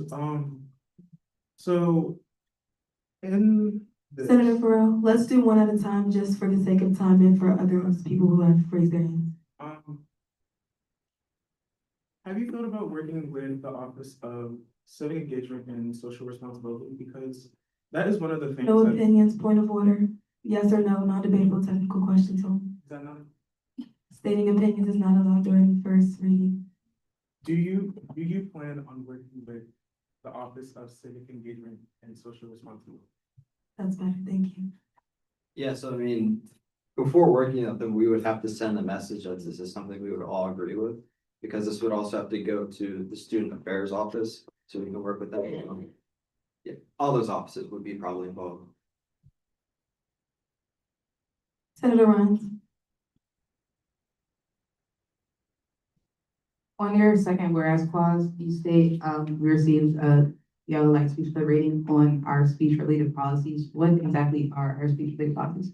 Yeah, so basically that just means that our policies are kind of ambiguous in terms of what is allowed versus not.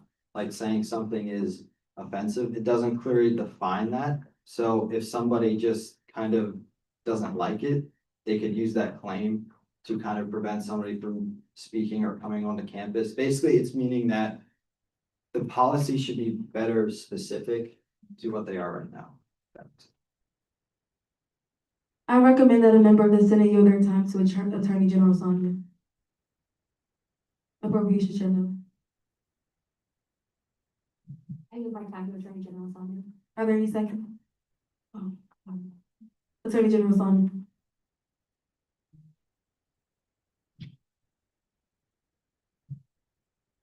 Just a quick question for me. Maybe I'm not reading it the way I should, but when you say provide educational programming, what exactly do you define as this educational programming? Like, would this be a class or would this be a seminar that is optional for students? I guess, like, how would you go about providing the information you want to provide? Yeah, I mean, it would be an optional, but I mean, it'd actually be similar to what we did at the discussions about Homeland Security. We showed students how to advocate for themselves in a peaceful manner. That's something that should be done at the university level. Got you, like a set time where we just all, meet and discuss? Yeah. Okay. That's it.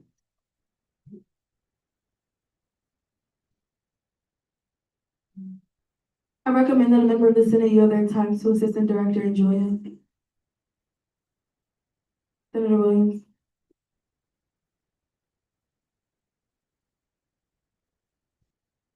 Yield my time to Director Julia. Assistant Director Julia. Thank you.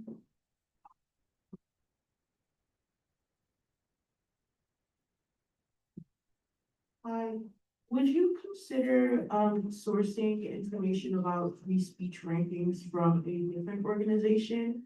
As FIRE has only, they're taking this sample of us being 104th out of 257 colleges, even though there's at least over 3,000 colleges in the US.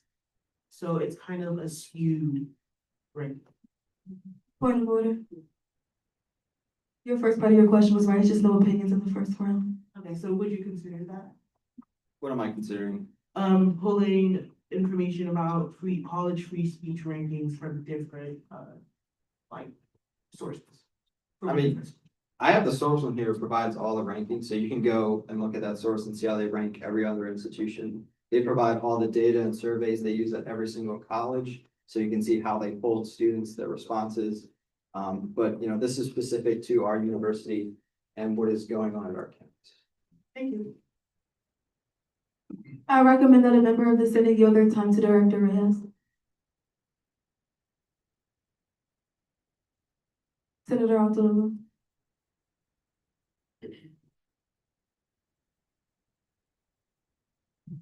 I yield my time to Director Reyes.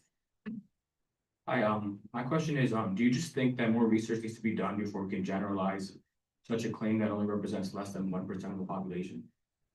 I mean, yeah, I mean, we could do bigger surveys, but I mean, I think the single fact that 240 of them were surveyed and 120 of them said that using violence is okay. I think that in itself is alarming. Due to this seeming like a hot topic of a resolution, I'm gonna take 2 more questions, and then I would suggest that government operations meets Friday from 4 to 5. So if you are interested in talking to Government Appropriations Chair Kelly, you speak with him either after General Assembly or try to convene with him, just to have a one-on-one conversation if you have questions about his resolution. Appropriations Chair Miller.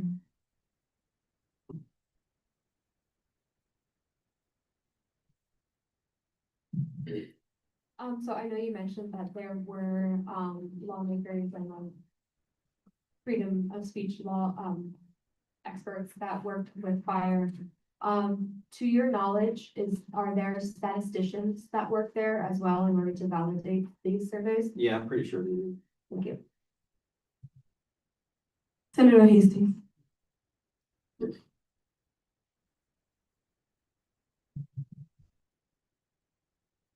Do these policies address individuals outside the university who either choose to demonstrate on the campus or are chosen by the university to speak here? Yeah, so the policies that I point out are time, place, and manner policies. Policies also like chalking, like if you want to write something on the sidewalk or Freedom Square, stuff like that.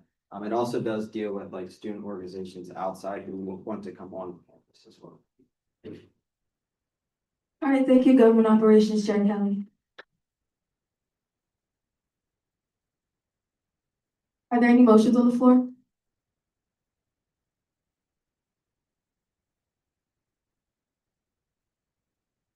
Are there any motions on the floor? Appropriations Chair Miller.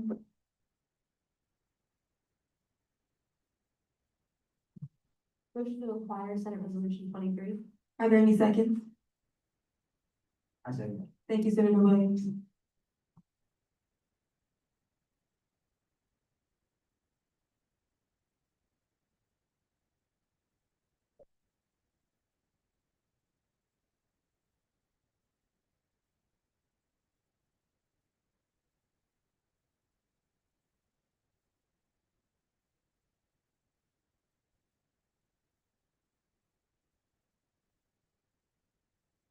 The motion to inquire Senate Resolution number 23 has passed with a vote of 901. Can I have Government Operations Chair Kelly come onto the floor?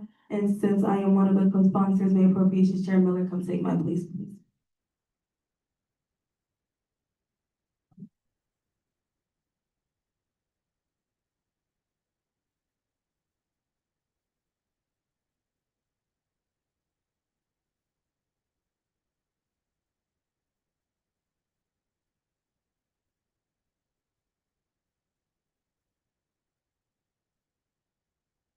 Hey, good evening, everybody. Sorry, I'm back up here again. Resolution number 23 deals with the amount of exams someone is forced to take in a single day. So currently, the university doesn't have a way for students to officially reschedule. For example, if someone is scheduled to take 4 exams in one day, that is a lot of stress considering that there are also final exams. You have to study for multiple exams for one day. It can also reduce your performance rather than having them spread out. So this is basically asking the university to implement an official policy that allows students to reschedule exams solely based on the number of exams, and that would be two. So when you have two exams per calendar day.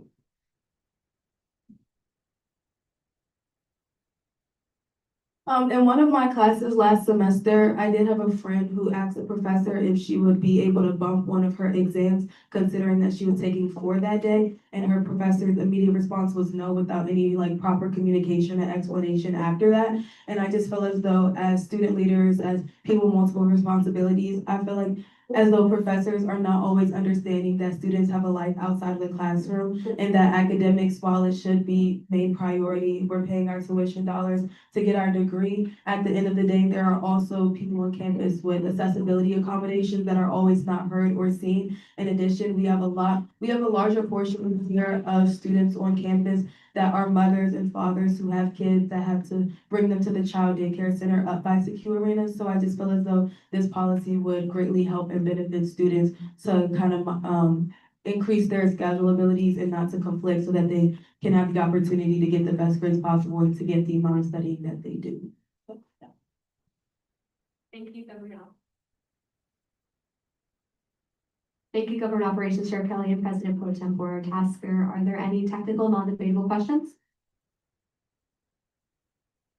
I recommend a member of the Senate yield their time to transfer Council Representative Solomon. Senator Farrell. I yield my time. I yield my time.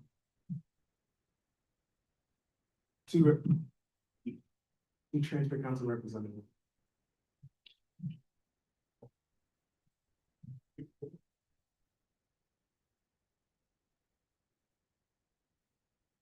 In the chance that you were to have, say, 2 exams scheduled in a day, but say you also have a presentation, would you consider maybe involving them? I mean, that, if that is what the professor considers the final exam, then. Yeah, follow-up question, like what would take priority, say I have 2 exams and a presentation and my professor were to say, yes, you know, we can move it back. I don't know what I'm trying to ask. What would take priority, like a presentation or an exam again? Anything that's considered a final examination would take equal, opportunity, will like take equal kind of like liability in that situation. So if you have a presentation and a professor, like Government Operations Chair Kelly said, if they call it a final examination, you would still be able to, let's say, bump that presentation to handle your 2 essay examinations or your multiple choice examinations. However, it is up to the professor's discretion. If they want to try to like change their terminology, that is something like we can review in committee meetings, but that would be under the discretion if this is passed. Thank you. I recommend a member of the Senate yield their time to Assistant Director Reese. Senator Rines. I yield my time to Assistant Director Reese. Hi, so I just had a question. So would this be, or are you trying to direct this towards just the professors, the teachers, or is this to like the dean of the schools to kind of like, so they can work together to kind of work on a schedule? I had a conversation with the dean for the College of Liberal Arts, and they did say that since this is a direct policy that would target professors and staff, that it could be directly addressed to them. It's not something that would have to be involved with the deans, but if the professors want to loop them in conversations, have like a meeting with the both of us, we are open to it.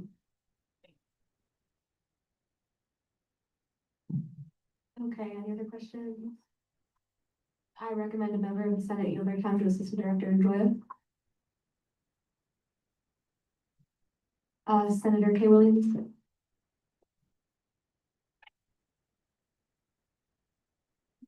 I yield my time to Assistant Director Enjoy. Thank you.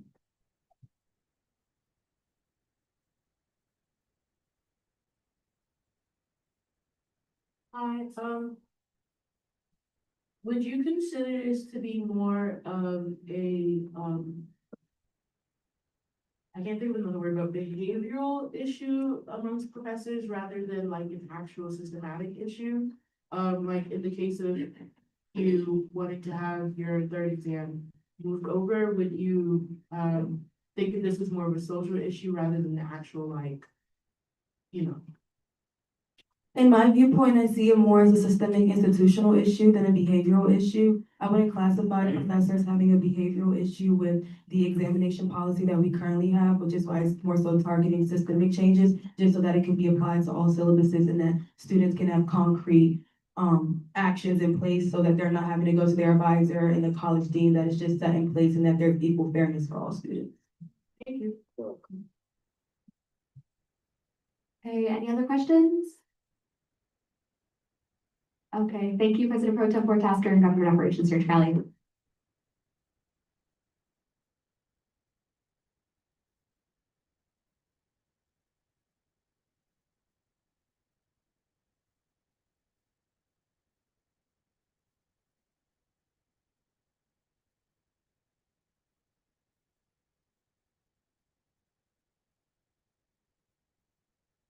Are there any motions on the floor? Senator Farrell? Motion to inquire. Motion to inquire, Senate Bill number 4. Are there any seconds? I said. Thank you, Senator Williams.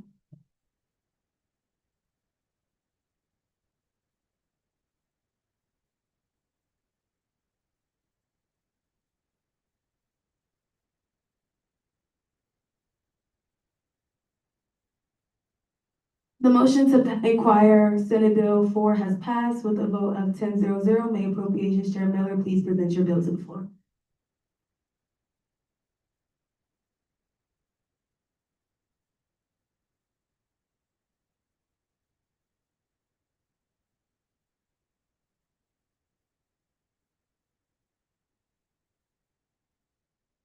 Okay, hello again, everybody. Senate Bill number 4 is a Senate bill that establishes the way in which committees will vote. There was some confusion earlier in the semester whether or not committees would vote via 2/3 majority or simple majority. And we realized it was not clearly laid out in the governing documents, but upon review, it was mentioned in the governing documents that in the case of a tie, the chair would be the tiebreaker. So that implies simple majority, but since there was some confusion, I wanted to just lay it out there very simply for future administration so that there wasn't this confusion down the road. Thank you, Appropriations Chair Miller. Are there any questions? All right, thank you for presenting your bill. Are there any motions on the floor? Government Operations Chair Kelly? Motion to suspend Senate rules and review Senate Bill number 5. Are there any seconds? A second. Thank you, Senator Rhines.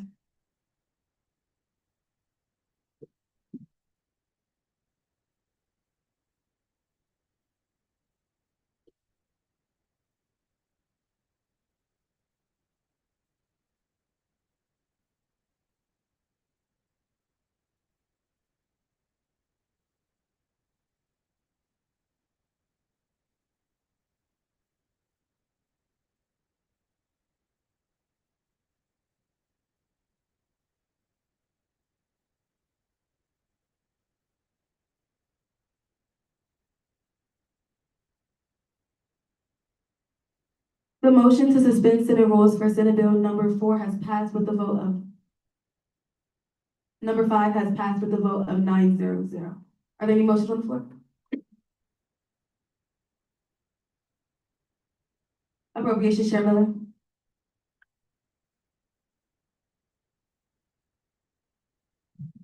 Motion to review Senate Bill number 5. Are there any seconds? Second. Thank you, Senator Williams.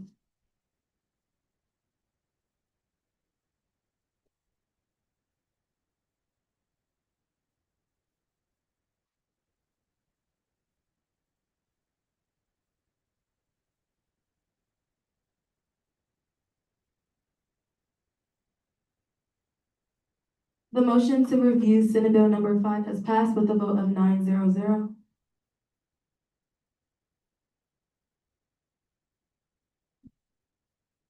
May Senator Williams and Senator Williams please come to the floor to present your bill.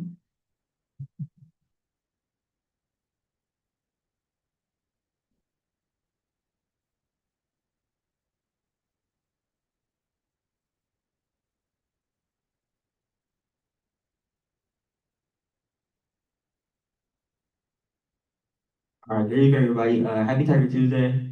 Uh, so basically, this is just Senate bill that's discussing resolutions.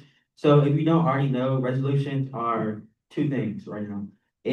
Or three things, my bad. It's legislation concerning the student body. Sorry, I gotta get my words out.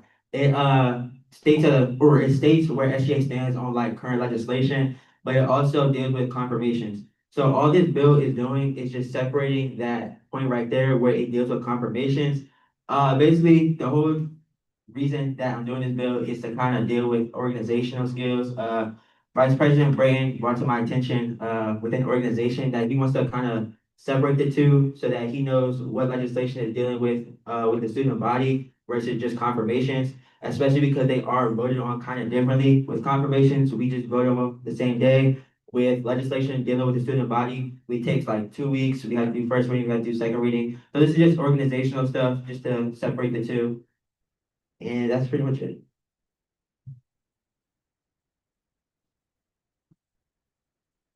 Thank you, Senator Williams. Are there any questions on the floor? Vice President Burton. Yeah, now this is a review, we can talk freely now, broke Senate rules. Yeah, I just want to say what Senator Kelly Williams said. Essentially, a lot of it comes down to the fact that when we're organizing things, we're going through resolutions and the legislative tracker and the vote tracker.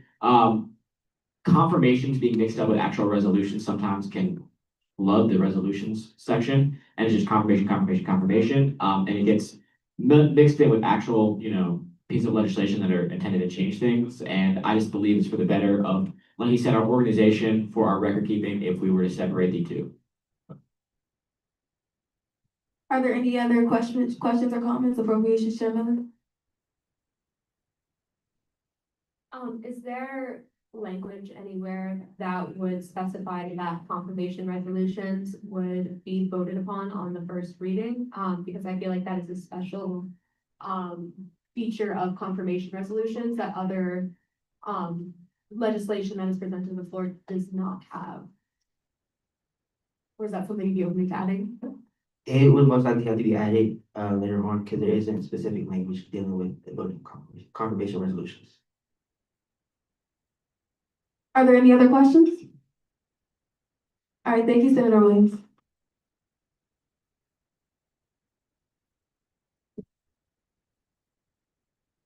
Are there any motions on the floor? Senator Farrell.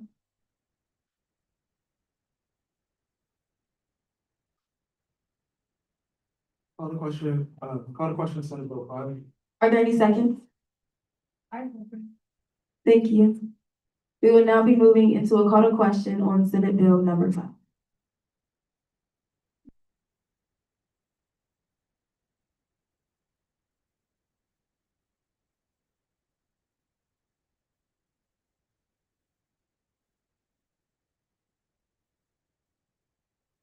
The call to question on Senate Bill number 5 has passed with a vote of 900. We will now be moving into a vote.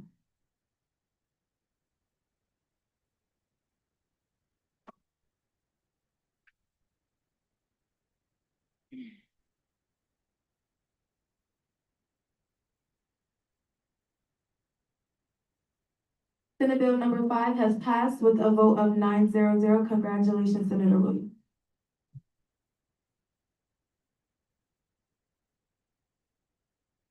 Are there any motions on the floor? Senator Farrell. Motion to acquire Senate Bill 6. Are there any seconds? I second. Thank you, Senator Williams.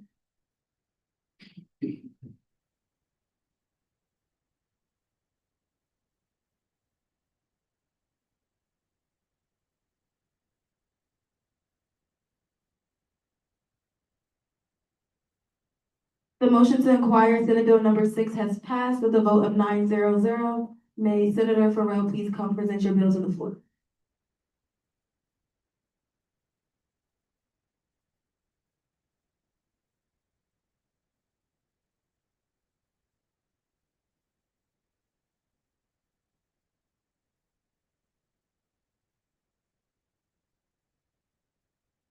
All right. Good afternoon, everyone.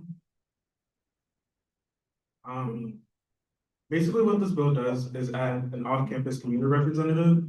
What I guess kind of made me inspired this bill is that, off-campus commuters are like a really big population here at Towson, and I believe by adding a rep, we can,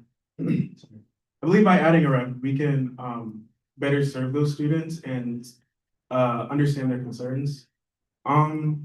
This has been like, this is, an off-campus commuter rep has been a thing in many other institutions, many other SGAs. And in Maryland especially, but not yet at Towson. And so I don't really see why not, we shouldn't have an off-campus commuter. What this role basically does is that it can provide resources, and information about events in their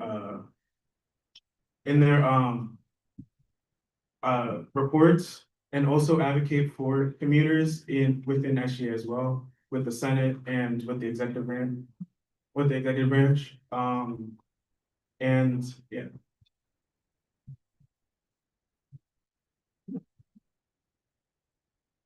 Thank you, Senator Farrell. Do we have any non-debatable technical questions on the floor? Vice President Burke. So my question would be, where would you want to recruit? Where would you recruit the off-campus commuter from? Just for context of my question, a lot of representatives represent a certain office, or they come from the certain office that they represent. So where would recruitment efforts for this role be? I would say recruitment efforts of this role probably be new student development.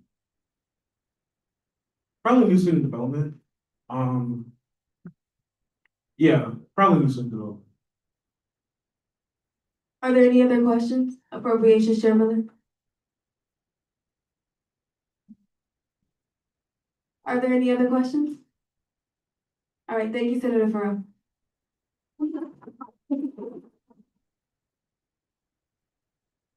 Are there any motions on the floor?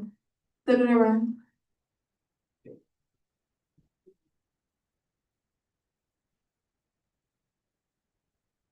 I'd like to motion to suspend Senate rules to review Senate Bill number 7. Are there any seconds? Second. Thank you, Government Operations Chair Kelly.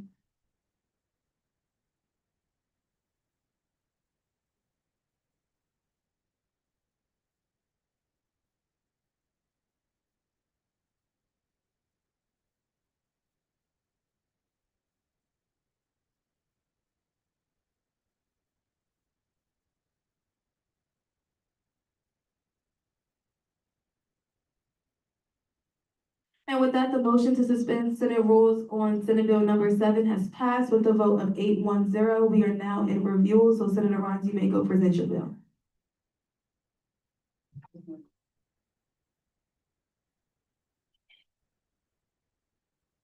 And Senator Villieca.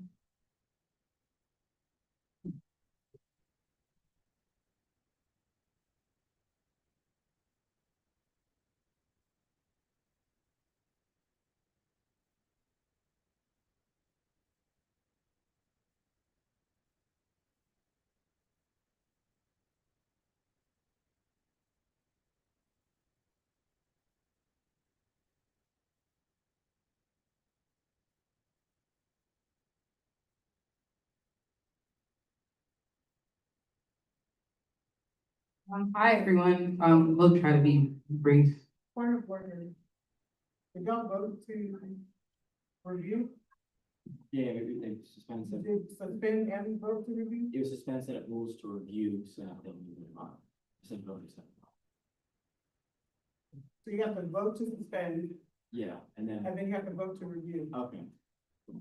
But if it's a vote to suspend, yeah, the vote to suspend rules to review Senate Bill number 7. Y'all literally just did it in 2 votes the last time we did it, like 20 minutes ago. That, the motion before was to vote on it today. This is a motion to review it instead of fire. Right, which happened 20 minutes ago. So the resolution you just got this morning, you voted to suspend and then you voted to resume. So for consistency's sake. Are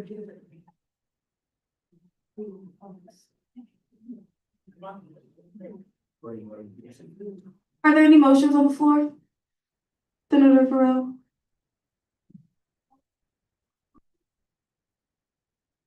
Motion to review Senate Bill 7.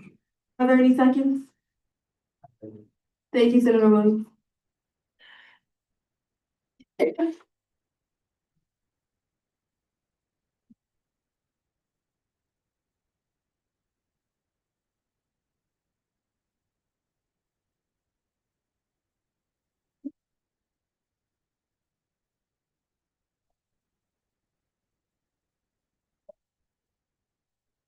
The motion to review Senate Bill number 7 has passed with a vote of 9-0-0. You guys may present your bill to the floor.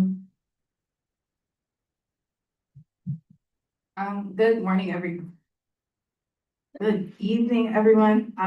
For the interest of time, I'll try to be brief. So Senate Bill number 7, is a bill that just, it's a changes within the constitutional bylaws. In Article 2, Section 2, talking about senator duties and responsibilities, adding item L, which is to engage monthly with constituents by meeting with deans or interacting with students in their respective departments.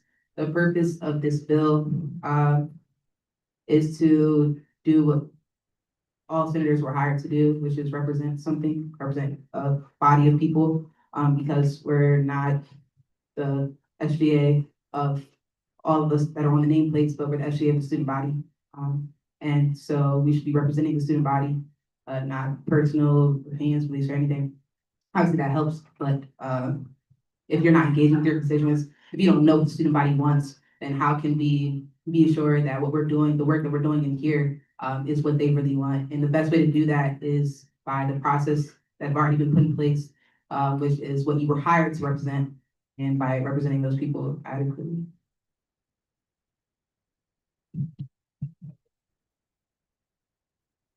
Thank you, Senator Ryan, and thank you, Senator Billy Echo. Are there any questions on the floor? Appropriation Chair Miller. Thank you. My question is, how do you plan to track this engagement with senators, and be able to hold them accountable for interacting with their constituents and deans regularly? So a great addition to this administration was the addition of monthly one-on-one Senate meetings with Senate leadership. So senators every month that you're required to meet with President Pro Tempore Tasker and talk about your initiatives. Already has been spoken with President Pro Tempore Tasker.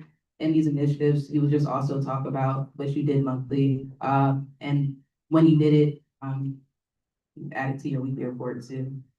Yeah, point of information, in Senator Ryan's one-on-one with me, she did bring this to my attention, and I thought it was a great resolution. In my one-on-one with Senator Billy Echo, she also mentioned a collaboration with Senator Ryan, and I'd let them know that for accountability purposes, we can discuss it at monthly meetings where all senators are now meeting as one of my initiatives when I became President Pro Tempore Tasker, or doing it on one-on-ones when we have our semesterly meetings. I recommend that a member of the Senate yield their time to Director Everett.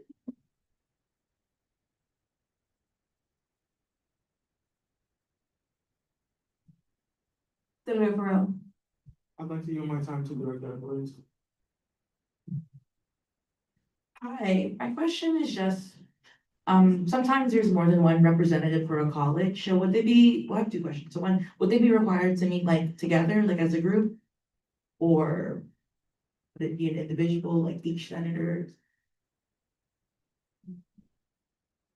The senators can meet individually with their respective colleges, and it doesn't have to be a group effort. Thank you for that. Due to time, I recommend that a senator motion to extend GA by 5 minutes. Appropriations Chair Miller. Motion to extend general assembly by 5 minutes. Are there any seconds? Thank you, Senator Farrell.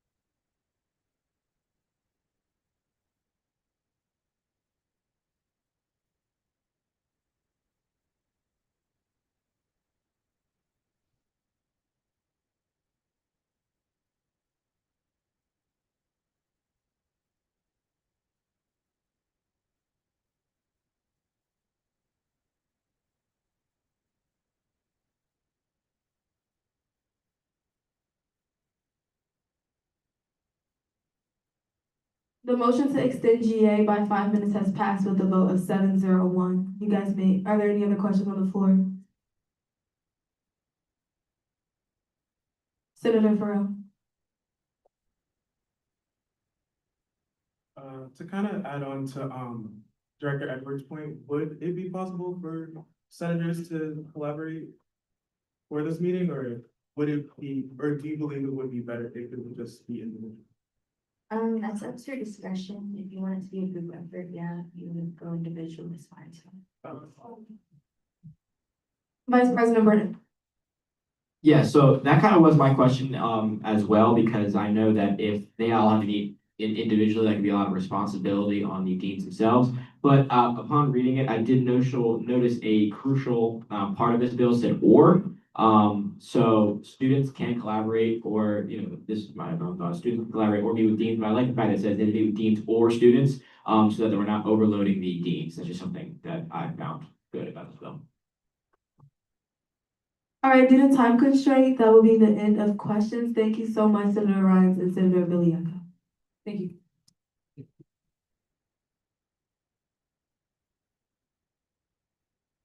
Are there any motions on the floor? Are there any motions on the floor? Appropriations Chair Miller. I'd like to call the question, Senate Bill number 7. Are there any seconds? Thank you, Senator Williams.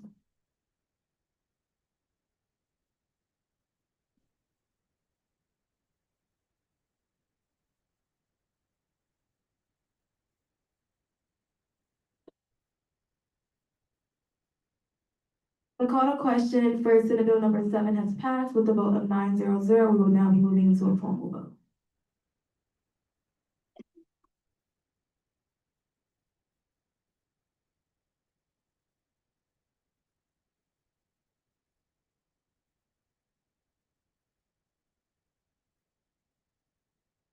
And with that, the vote for Senate Bill number 7 has passed with a vote of 900. Congratulations, Senator Rhines and Senator Villaiaco.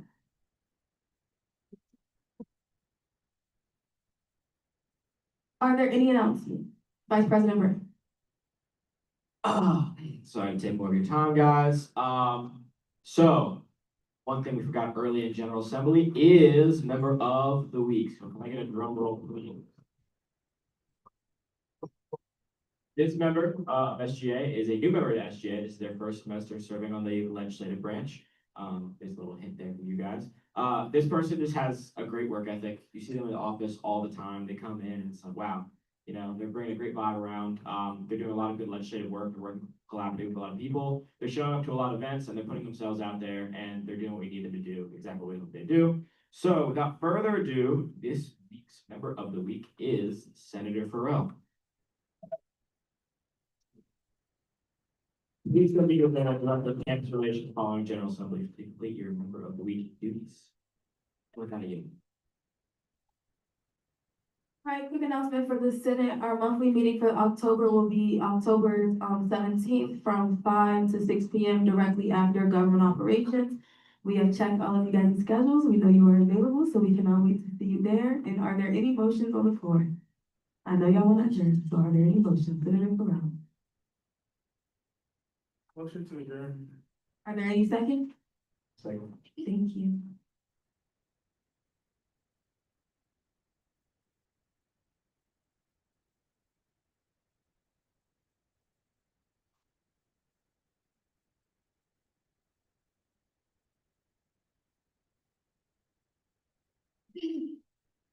With the vote of 900, General Assembly has adjourned. Have a good one, guys.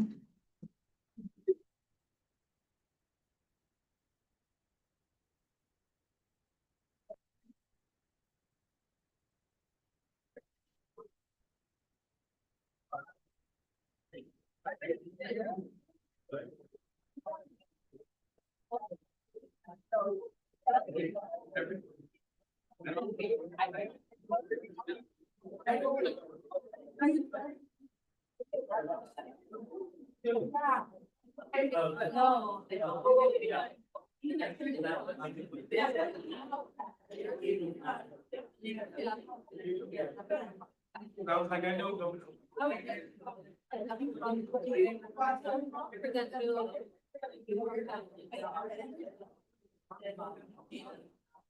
Yeah.